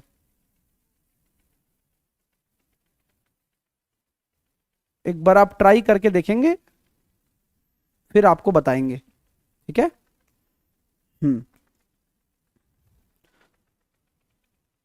एलिगेशन रिपीट करने के लिए बोल रहे हैं। देखो एलिगेशन क्या होता है, 4 लोग जो जा रहे थे छोड़कर उनका ही तो निकाल रहे हैं अपन लोग। तो मैं ये कह सकता हूं कि निकालना छोड़ो आप, 4 लोग और बचे हुए लोग का 54 है और टोटल मिलाकर कितना है 46 है। तो दोनों को मिलाकर 46 है ना, तो वैसे एलिगेशन लगा दिया। सवाल यहां से आता है कि 6 धनात्मक पूर्णांक का औसत ये है, 6 संख्याओं में से सबसे बड़ी और सबसे छोटी का अंतर ये है। अगर मैं सबसे छोटी को x मान लेता हूं, स्मॉलेस्ट को x मान लिया, तो सबसे बड़ी x plus 16, sorry x plus 18। Agree? अगर 6 संख्याओं में सबसे छोटी अगर x है तो सबसे बड़ी ये होगी, होगी कि नहीं होगी? अगर आप 6 संख्याओं की बात कर रहे हो, 1 संख्या, 2 संख्या, 3 संख्या, 4 संख्या, 5 संख्या और 6 संख्या, इन सभी का योग कितना आ रहा है? सर 45 गुणा 6 270 आ रहा है मेरे हिसाब से। तो बढ़िया है।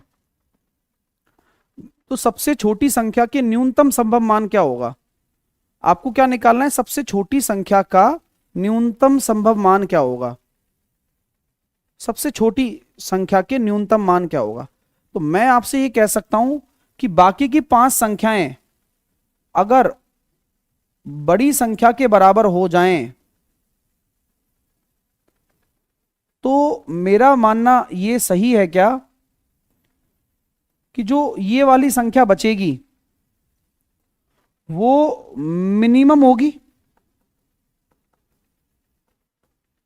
क्योंकि जब किसी भी मैक्सिमम और मिनिमम का अपन को पता है तो बाकी की जितनी भी संख्याएं हैं, अगर आपके सामने सबसे छोटी फिर यही होगी x, अगर पांचों की पांचों मैं बड़ी कर दूं तभी इसका मिनिमम वैल्यू निकाल पाऊंगा। सबसे छोटी संख्या का न्यूनतम मान निकालना है। मैं मानता हूं कि छोटी संख्या x है, लेकिन उसका भी मुझे न्यूनतम निकालना है। तो मैं वो न्यूनतम तभी कह पाऊंगा कि बाकी की पांचों संख्याएं बड़ी से बड़ी हो जाएं, और बड़ी से बड़ी जो संख्या है वो x प्लस 18 ही हो सकती है। x plus 5 times of x plus 18, it will be equal to 270। 6x 270 में से 90 चले गए,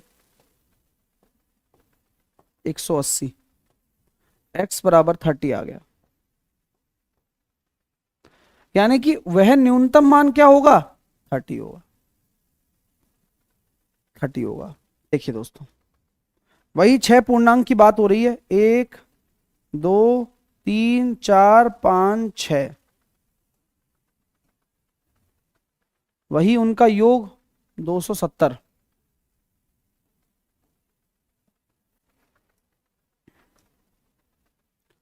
छह पूर्णांकों में सबसे बड़ी संख्या के अधिकतम संभव मान बताओ सर। बताता हूं, ये तो क्लियर है आपको कि सबसे छोटी संख्या अगर आप x मान रहे हो तो आपकी जो बड़ी संख्या निकल कर आ रही है वो x प्लस 18 हो जाएगी। लेकिन अब पूछा क्या गया है वो मैटर करता है। सबसे बड़ी संख्या के लिए अधिकतम संभव मान क्या हो सकता है। यानी कि अगर कोई एक सबसे बड़ी संख्या निकालनी है 6 पूर्णांकों में से, तो मैंने ये वाली संख्या को सबसे बड़ी संख्या निकालनी है, लार्जेस्ट। तो आप बोलोगे सर लार्जेस्ट है तो x प्लस 18 ही होगी, और इसका भी मैक्सिमम वैल्यू निकालना है, इसका भी मैक्सिमम वैल्यू निकालना है, बोला गया है सवाल में। तो मैं इतना जरूर समझूंगा कि न्यूनतम बाकी की सारी संख्याओं को सबसे छोटा रख देता हूं, जिससे कि वो जो अकेला पोर्शन है वो अपने आप में बड़ा हो सके, मैक्सिमम हो सके। तो बस 5x 6x प्लस 18 बराबर 270। 6 से काटेंगे 3 बार, 6 चौके 24, 6 पंजे 30, x बराबर आ गया 42। x की वैल्यू है 42। अभी आंसर क्या पूछा गया है, सबसे बड़ी संख्या बताओ। तो 42 में आपको 18 जोड़ना पड़ेगा, 60। सेम टाइप का सवाल है, लैंग्वेज बदलते ही सवाल बदल जाता है। तो आंसर कितना होगा, 60 आंसर हो जाएगा। उम्मीद करता हूं मजा आया हो। एक 12 साल की लड़की है, उसके स्थान पर एक नई लड़की आ जाती है। 12 साल की एक लड़की है, उसके स्थान पर एक नई लड़की आ जाती है। तो ये वाला केस लेफ्ट का है, जॉइन का है, रिप्लेसमेंट का है, ये बताइए आप। पहले तो सवाल को पढ़ना आना चाहिए। जब तक आप सवाल पढ़कर यही नहीं समझ पाएंगे कि सवाल है क्या, कैसे करना है, तब तक तो फिर कोई मतलब ही नहीं है।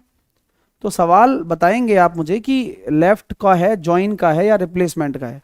तो 12 साल की लड़की के स्थान पर एक नई लड़की आ जाती है। तो कभी भी कोई स्थान पर आ रही है तो रिप्लेस का सवाल है। तो जो 6 लड़कियां हैं, अब आपको 6 दिख नहीं रहा होगा क्योंकि वो 6 हिंदी में लैंग्वेज में लिख के चलता है, और ये सबसे बड़ी दिक्कत है। स्टूडेंट कई बार पढ़ने में डेटा तो दिख जाता है, लेकिन कई बार जो टेक्स्ट में लिखा है वो नहीं पढ़ पाता है बच्चा। तो भाई 6 है, औसत 4 महीने की वृद्धि हो जाती है,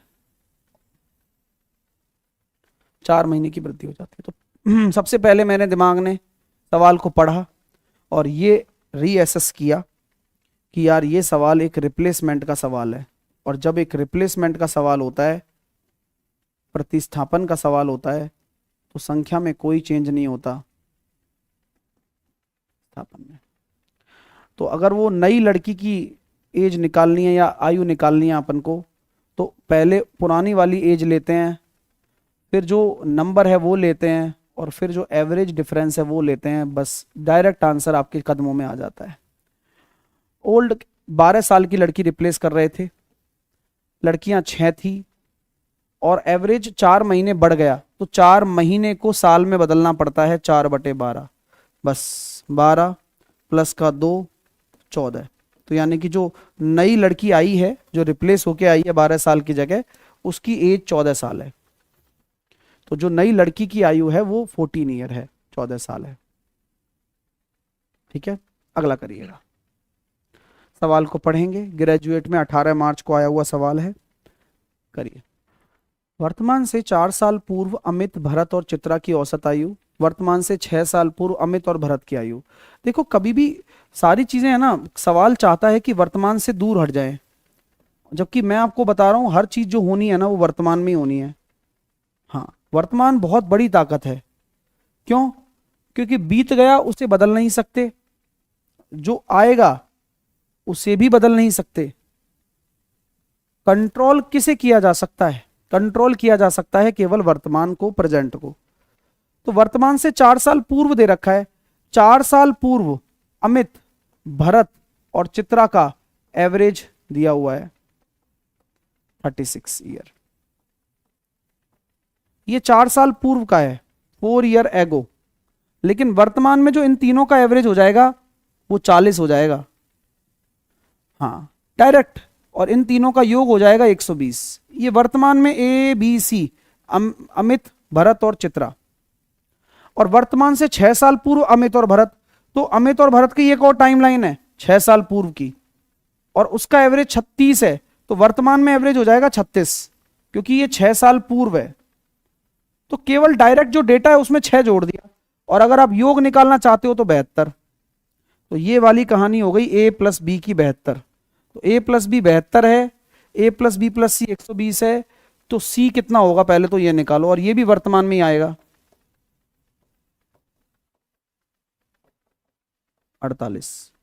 ये वर्तमान में सी 48 साल का है। सवाल पूछा गया है कि 3 साल पूर्व चित्रा की आयु बताओ, तो वर्तमान से 3 साल पूर्व अगर चित्रा को लेकर जाओगे तो 48 में से 3 साल घटाकर 45 साल आंसर आपको देना पड़ेगा, 45 ईयर देना पड़ेगा आंसर, 45 साल। तो सवाल ऐसे चलेगा भाई, लाइन टू लाइन करना है। अगला क्वेश्चन करेंगे, टेक्नीशियन में आया हुआ सवाल है 6 मार्च को, निपटाओ इसको भी, चलो करके दिखाओ क्या आंसर है। कि विवाह के समय और पति और पत्नी की औसत आयु दे रखी है। अब ये भी एक चक्कर पड़ता है, विवाह के समय की औसत आयु दी है, अब उनकी बेटी का जन्म भी हो गया, उसके जन्म विवाह के 2 साल बाद हुआ है बेटी का जन्म। तो ऐसी टाइमलाइन बनाया करो कि ये वो दिन है जब विवाह हो गया, ठीक है। 2 साल के बाद में क्या हुआ, 2 साल के बाद में ये वो डे है जब उनकी बेटी का जन्म हो गया। अब बेटी यहां पर आ चुकी है, ठीक है। और यदि परिवार के तीनों सदस्यों की वर्तमान ये है,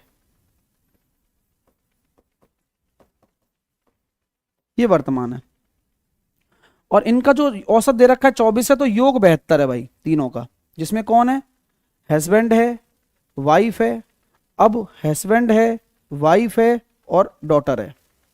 इन तीनों का वर्तमान में योग दिया हुआ है। यही तो केस है, सारा का सारा केस आपके सामने लिख दिया मैंने। यहां तक कोई दिक्कत तो नहीं है, ये ऐसे लिखने से समझने में आसानी होती है। और विवाह के 2 साल बाद ही बेटी का जन्म हुआ है, सही है बॉस। दंपति विवाह अब से कितने साल पहले हुआ। अब एक चीज और दे रखी है कि विवाह के समय पति और पत्नी का औसत आयु 28 साल था, यानी कि पति और पत्नी का जो योग है वो 56 साल था, देखा जाए तो 56 साल था, सही बात है सर। अब आप एक चीज मुझे बताओ यार, दिमाग लगाकर, सभी बालक,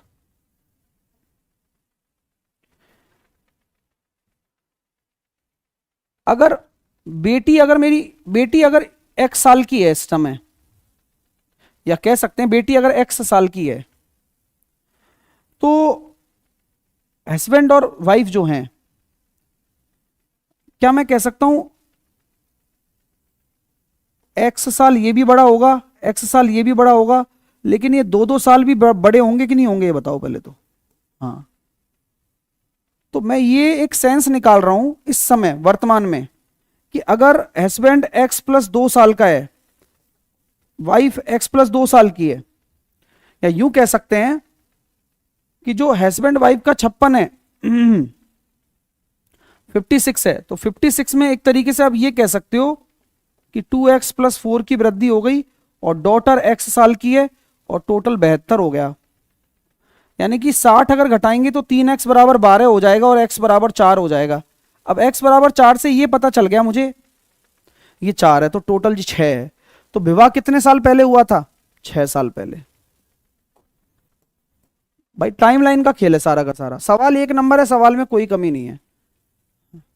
विवाह 6 साल पहले हुआ था।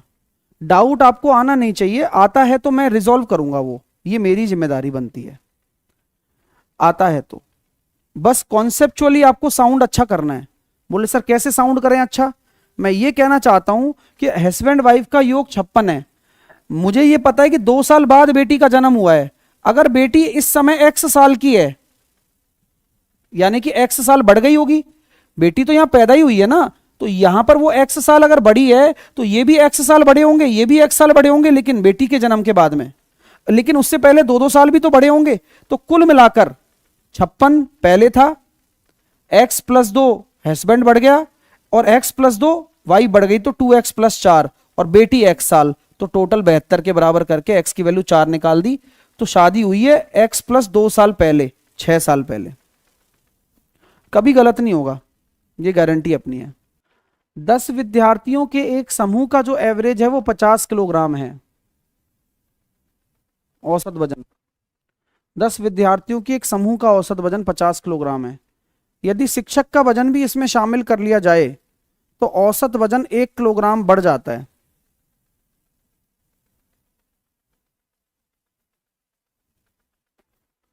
ये कौन सा केस है? लेफ्ट है, जॉइन है, रिप्लेसमेंट है, क्या है ये? तो आप जब सवाल को पढ़ रहे होंगे तो आपने देखा कि सर औसत वजन अगर 50 है और 10 विद्यार्थी की जगह एक शिक्षक भी आ गया, 11 हो गए ना अब टोटल। तो जो आता है वो नीचे डिवाइड भी होता है, जितने भी आ रहे हैं, 2 आते तो 2 डिवाइड होते, और उसकी वजह से औसत कितना बढ़ गया? 1 किलोग्राम। तो यानी कि जो टीचर है उसकी तुरंत निकल जाएगी भैया, वजन निकल जाएगा 60 साल या 61 साल, सॉरी 61 किलोग्राम का है। इसको कहते हैं जॉइन कंसेप्ट। नहीं याद है तो फॉर्मूला लिखिए, जो जॉइन हो रहा है उसका एवरेज निकाला जाता है इससे। पुराना एवरेज जो भी है वो लिख दिया जाता है, पुरानी संख्या लिख दी जाती है, नई संख्या का डिवाइड, और एवरेज बढ़ रहा है तो बढ़ते हुए, घट रहा है तो घटते हुए, प्लस या माइनस में। ये फॉर्मूला है, प्लीज नोट करिएगा।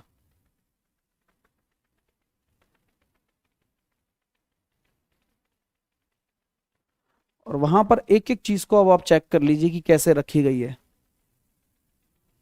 अगला क्वेश्चन देखेंगे, आप सवाल को पढ़ेंगे फिर।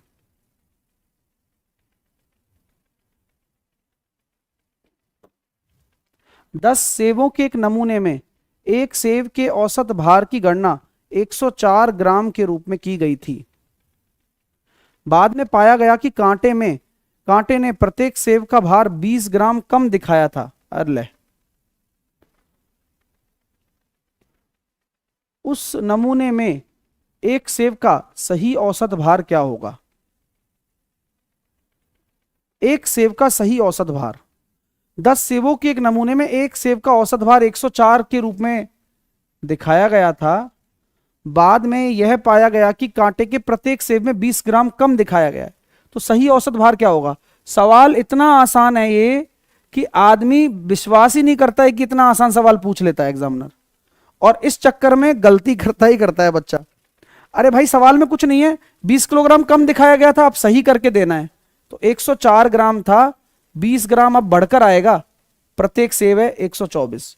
लेकिन बच्चे को नहीं होता भरोसा, बच्चे को लगता है इतना आसान तो नहीं आ सकता यार, ऐसी कहां किस्मत है हमारी। ये सवाल आसान के चक्कर में गलत हो जाता है, कठिन के चक्कर में गलत नहीं होता, आसान के चक्कर में गलत होता है। अगला करेंगे, 20 लड़कों के एक समूह का औसत वजन 65 किलोग्राम।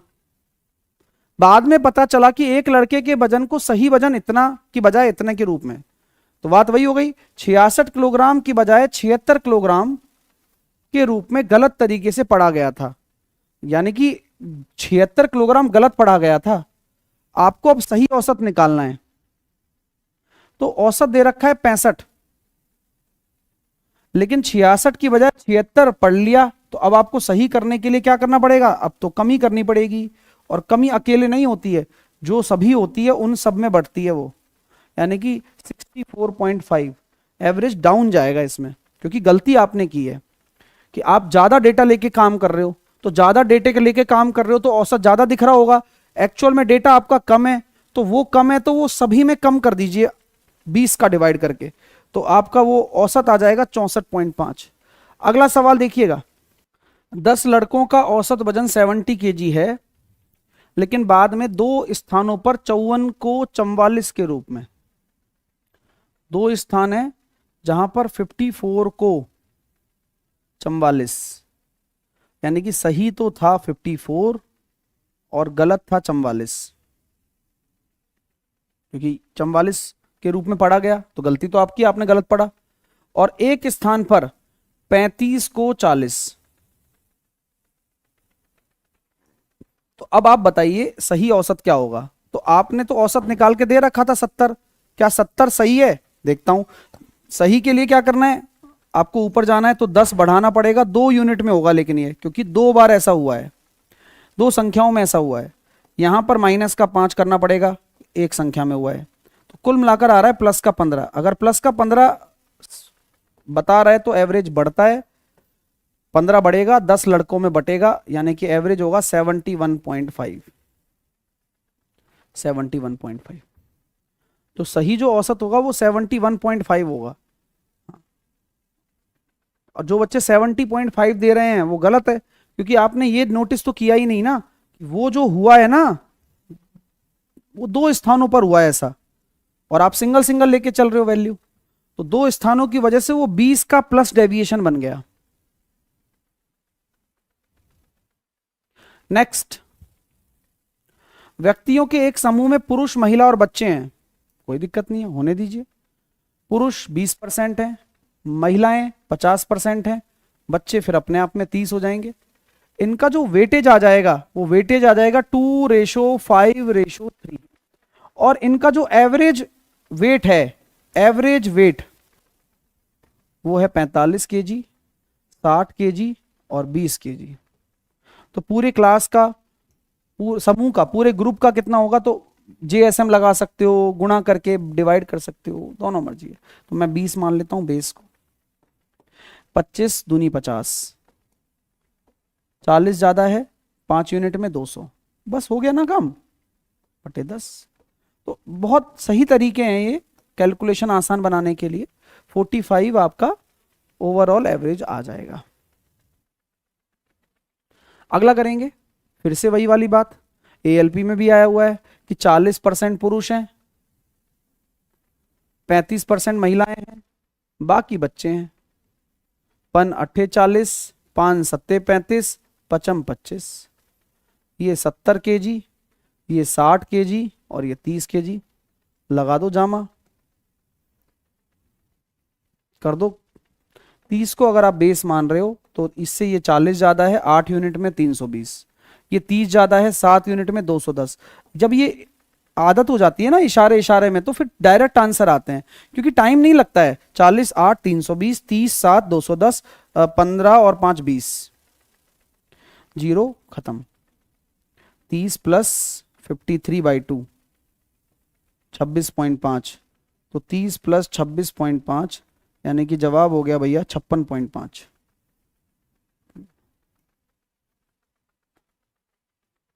स्पीड भी बनती है, एक्यूरेसी भी आती है, बस थोड़ी मेहनत लगती है। अगला सवाल को एक बार पढ़ो। एक ग्रुप है, उसमें सभी बच्चों का एवरेज दिया हुआ है आपको 45 केजी। किसका एवरेज है? सभी बच्चों का एवरेज है 45 केजी, सभी बच्चों का औसत वजन। मुझे नहीं पता कितने हैं, बट दे रखा है। यदि 42 किलोग्राम के 10 बच्चे छोड़ देते हैं, तो 10 बच्चे जो हैं 10 बच्चे जो हैं 42 किलोग्राम वाले हैं और वो कह रहे हैं कि हम छोड़ेंगे, और 55 किलोग्राम वाले 2 बच्चे शामिल होने की बोल रहे हैं। मुझे नहीं पता है कि कितने हैं, तो मैंने मान लिया भाई अभी मेरे पास एक्स बच्चे हैं और जिनका एवरेज 45 केजी है। ठीक है, ये लेफ्ट करने के वाले हैं और ये ज्वाइन करने वाले हैं। अब मैं आपसे बातें करने जा रहा हूं, अगर आप तैयार हैं तो यस या नो में लिख लीजिए फटाफट से। यहां तक जो मैंने लिखा है वो क्लियर है क्या आपको?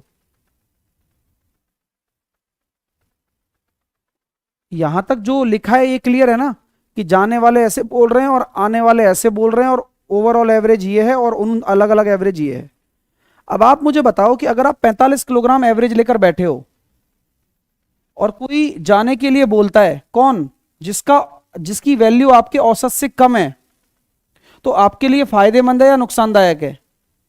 आपके लिए फायदेमंद है या नुकसानदायक है? यानी कि 45 पर आप बैठे हुए हो, आप उससे कम वाला कोई जा रहा हो, तो मैं तो कह रहा हूं पहली फुर्सत में निकल जा भाई। ये फायदेमंद होता है। जा रहा है पहली बात तो, और -3 है तो प्लस का 30 देकर जाएगा मेरे को वो, क्योंकि मेरे पास अब ऑप्शन हो गया कि प्लस का 30 में कर सकता हूं। लेकिन जो आने वाले हैं वो अगर आ रहे हैं और वो ज्यादा एवरेज लेकर आ रहे हैं, तो ये मेरे लिए और भी बेनिफिट है, तो ये भी प्लस का 20 हो गया। यानी कि ओवरऑल डेविएशन कितना निकल कर आ गया ये बताओ? ओवरऑल डेविएशन 50 है। कितना है भाई? 50 है। तो मैंने आपको बताया था कि एन अगर निकालना हो तो एक फॉर्मूला होता है, डेविएशन में एवरेज डिफरेंस का भाग कर दो। तो है क्या कुछ ऐसा? देखता हूं। तो डेविएशन तो सर प्लस में 50 आ रहा है, इससे एवरेज जरूर बढ़ा होगा, इससे औसत बढ़ गया। कितना? 5/4 किलोग्राम। 5/4 का भाग कर दो। जो ये आता है एन, ये आ गया 40। अब ये एन की वैल्यू क्या है? ये मैंने बताई थी, ये वर्तमान की होती है, ये अब है 40। अब की स्थिति में सवाल पूछा गया है प्रारंभ में कितने हैं। कोई बात नहीं, तो मैं ये कह सकता हूं क्या, प्रारंभ में x थे, 10 लोग चले गए, 2 लोग आ गए और अब 40 हो गया, तो प्रारंभ में हो जाएंगे 50 में से 2 गया तो 48। मजा आया कि नहीं आया?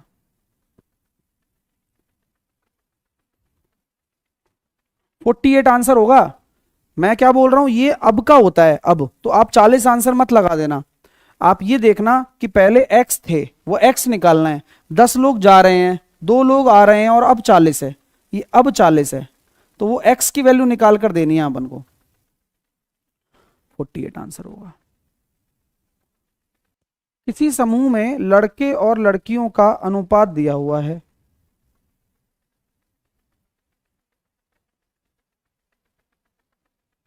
बत्तीस अनुपात 25।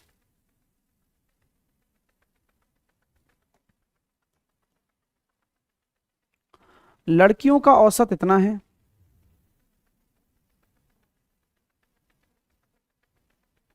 लड़कों की औसत लंबाई समूह में सभी लड़कों लड़कियों की मिलाकर औसत लंबाई से इतनी है। अब सभी का मुझे नहीं पता, बट मैं x मान लेता हूं, और लड़कों की इससे 2.5 ज्यादा है, ऐसा बोला जा रहा है सवाल में। बस टेंशन नहीं लेने का। इसमें से ये घटाएंगे तो 2.5 आ रहा है, इसका मतलब ये कितना गुना है? 10 गुना है। यानी कि यहां भी 10 गुना होगा तो यहां 3.2 आएगा, तभी तो ये 10 गुना होकर 32 बना होगा। पॉइंट अच्छा है आपका। यानी कि ये कितना होगा? अगर ये ज्यादा है ना तो ये कम है इससे, तो ये हो जाएगा 163.2। बस सवाल क्या पूछा है कि लड़कों का औसत लंबाई बताइए सर, तो लड़कों का बताते हैं ना। ओवरऑल तो ये आ गया, अभी लड़कों का ये है ना, तो 2.5 और जोड़ दो इसमें, 163.2 और 2.5, तो 165.7।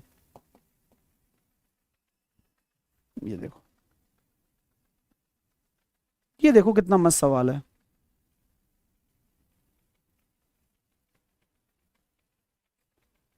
अगला, किसी क्रिकेटर की 5 पारियों में रनों का एवरेज 55 है, 6वीं पारी में 166 रन बनाता है वो। ठीक है यार, 5 पारियों में 55 है और एक 6वीं पारी है उसमें 166 रन बना रहा है, तो उसके औसत स्कोर कितने रन की वृद्धि हो जाएगी? वैसे भी कर सकते थे आप, लेकिन ऐसे भी कर लो। अगर आप 55 को बेस मानते हैं तो ये हो गया सर जी 111 ज़्यादा है, और 1 यूनिट में 6 में बढ़ जाएगा। खेल खत्म कर दो सर। तो मेरा जो हिसाब आ रहा है 3 से काटूंगा 37 बार। 55 प्लस 18.5,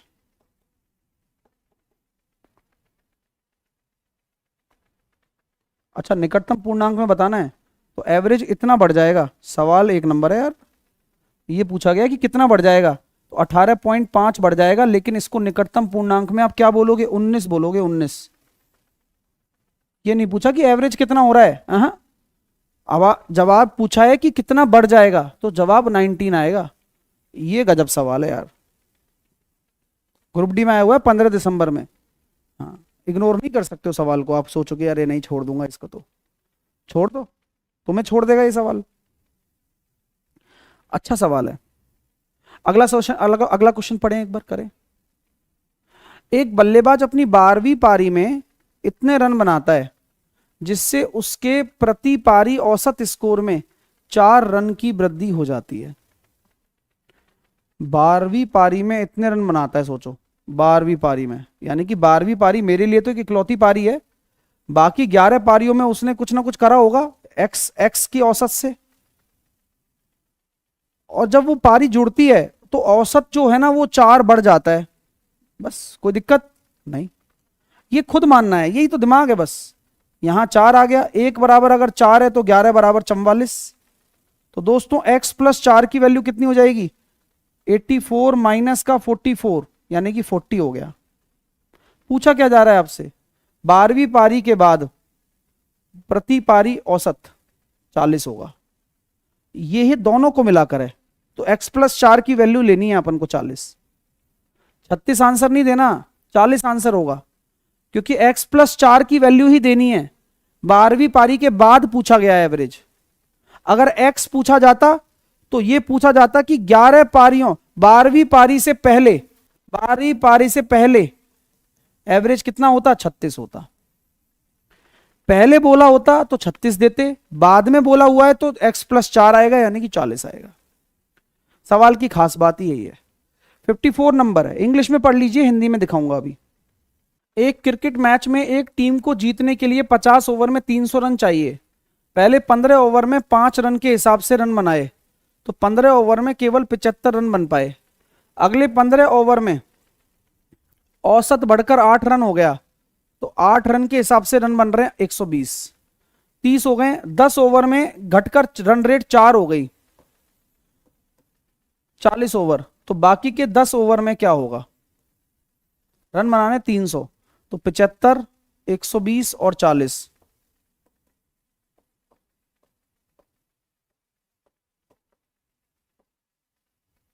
235। 235 प्लस 10x बराबर 300,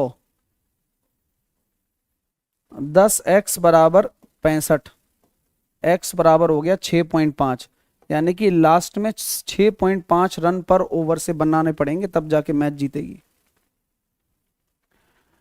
एक क्रिकेटर का 20 मैच का एवरेज स्कोर दे रखा है 52 रन्स। उच्चतम स्कोर न्यूनतम स्कोर से 120 रन अधिक है। दोनों पारियों को हटा दिया जाए तो बाकी 18। अच्छा सवाल है। देखो, बोला जाता है कि बाकी 18 पारियों का एवरेज 50 है, 20 पारियों का एवरेज जो है वो 52 है। जो आपकी जो 2 पारियां हैं, कौन सी, एक तो सबसे लोएस्ट वाली और सबसे हाईएस्ट वाली, उनका हिसाब निकालना है। तो मैं ये देखूंगा कि यार ये माइनस का 2 है, 2 कम है, 36 यूनिट, माइनस का 36। तो अल्टीमेटली अगर मैं लोअर स्कोर और हायर स्कोर का 52 प्लस 36/2 करता हूं, इनका एवरेज आ जाएगा ये। हाँ, कितना आ रहा है एवरेज, 70। 70 एवरेज है, तो इनका योग कितना आ जाएगा, 140। तो क्या हम कह सकते हैं कि लोअर रन और हायर रन का जो योग आ रहा है वो 140 आ रहा है। एवरेज आपका 70 है, 2 से गुणा करेंगे तो 140 आपका योग है। यहां तक किसी को कोई दिक्कत तो नहीं है? सर कैसे किया, दोबारा बताइए। पहले मैंने इन दो पारियों का औसत निकाला। कैसे? 52 से ये कितना कम है? 2। 36 को बैलेंस करेगा बटे 2 में, तो ये मेरा जो एवरेज आ गया वो आ गया 70। एवरेज 70 आ गया। अब एवरेज 70 आ गया तो रन कितने होंगे टोटल? 2 से मल्टीप्लाई कर दिया। अब एक लाइन लिखी हुई है कि लोअर और हायर स्कोर का अंतर भी दिया हुआ है, तो बस यहां पर खेल खत्म कर देते हैं। हायर प्लस लोअर की वैल्यू 140 है और हायर माइनस लोअर भी दे रखा है 120 है, यानी कि सबसे छोटी पारी और सबसे बड़ी पारी का जो अंतर है वो भी 120 है। तो आपसे बोला गया है न्यूनतम स्कोर वाली पारी कितने रन की है, तो 20 में से बटे 2 करेंगे 10, और सबसे हाईएस्ट रन वाली पारी 130 रन की है। तो हमें तो वैसे भी न्यूनतम पूछा गया है कि न्यूनतम स्कोर कितना किया है, तो वो 10 रन ही किए हैं पारी में। क्लियर है मेरे भाई? तो दोस्तों फाइनली सेशन आपने देख लिया होगा। लाइक और शेयर नहीं किया है तो दुख होता है, किया करो भाई, क्योंकि तुम्हारे लिए सारे काम हो रहे हैं। तुम नहीं पढ़ोगे, कुछ तो पढ़ रहे हैं ना, बस वो ले जाएंगे टिकट। तो पढ़ो, रेगुलर रहो, कंसिस्टेंटली सारे चैप्टर फॉलो करो। वन शॉट जो डाले हैं समय के हिसाब से वन शॉट की डिमांड होती है, बाकी सिलेक्शन आप पूरा पढ़ोगे तभी होता है, वो भी आप पढ़ सकते हो हमारे साथ। जो फ्री सीरीज चल रही है प्रैक्टिस की, वो 10 बजे, 3 बजे मैथ, 5 बजे करंट अफेयर, 7 बजे साइंस चल ही रही है रेगुलर। और 27 तारीख से, मंडे से, हम पेपर कराना शुरू कर देंगे आपको एग्जाम से पहले। एंड गेम, पेपर हैक्ड कराएंगे इस बार, ठीक है? तो मजा आ जाएगा आपको, ठीक है? तो चैनल को सब्सक्राइब कर लेना, लगातार क्रैश कोर्स फॉलो जरूर करना। मैं बता रहा था ना कि भाई ये इस तरह का बैच है, कोई भी चैप्टर अगर आपको पढ़कर चलना है, कोई भी चैप्टर, तो जाइए आप पढ़िए, शुरू कर दीजिए। रेशो प्रपोर्शन पढ़ना है, सारा कवर कर सकते हो फटाक से, ठीक है? तो करो चीजें कवर बढ़िया तरीके से। और क्विक ट्रिक बाय साहिल सर एप्लीकेशन से जुड़कर आप फाउंडेशन पढ़ सकते हो। अभी ऑफर चल रहा है तो फायदा उठा लेना पूरा कंप्लीट, ठीक है? एप्लीकेशन डाउनलोड करके वहां पर आपको पेड कोर्स के अंदर दिख जाएगा। कोई क्वेरी है तो कॉल या व्हाट्सअप कर लेना। Thank you so much, thank you for watching. कैसा लगा बता दिया करो भाई, और लाइक शेयर चैनल को सब्सक्राइब कर लिया करो। Okay, bye bye.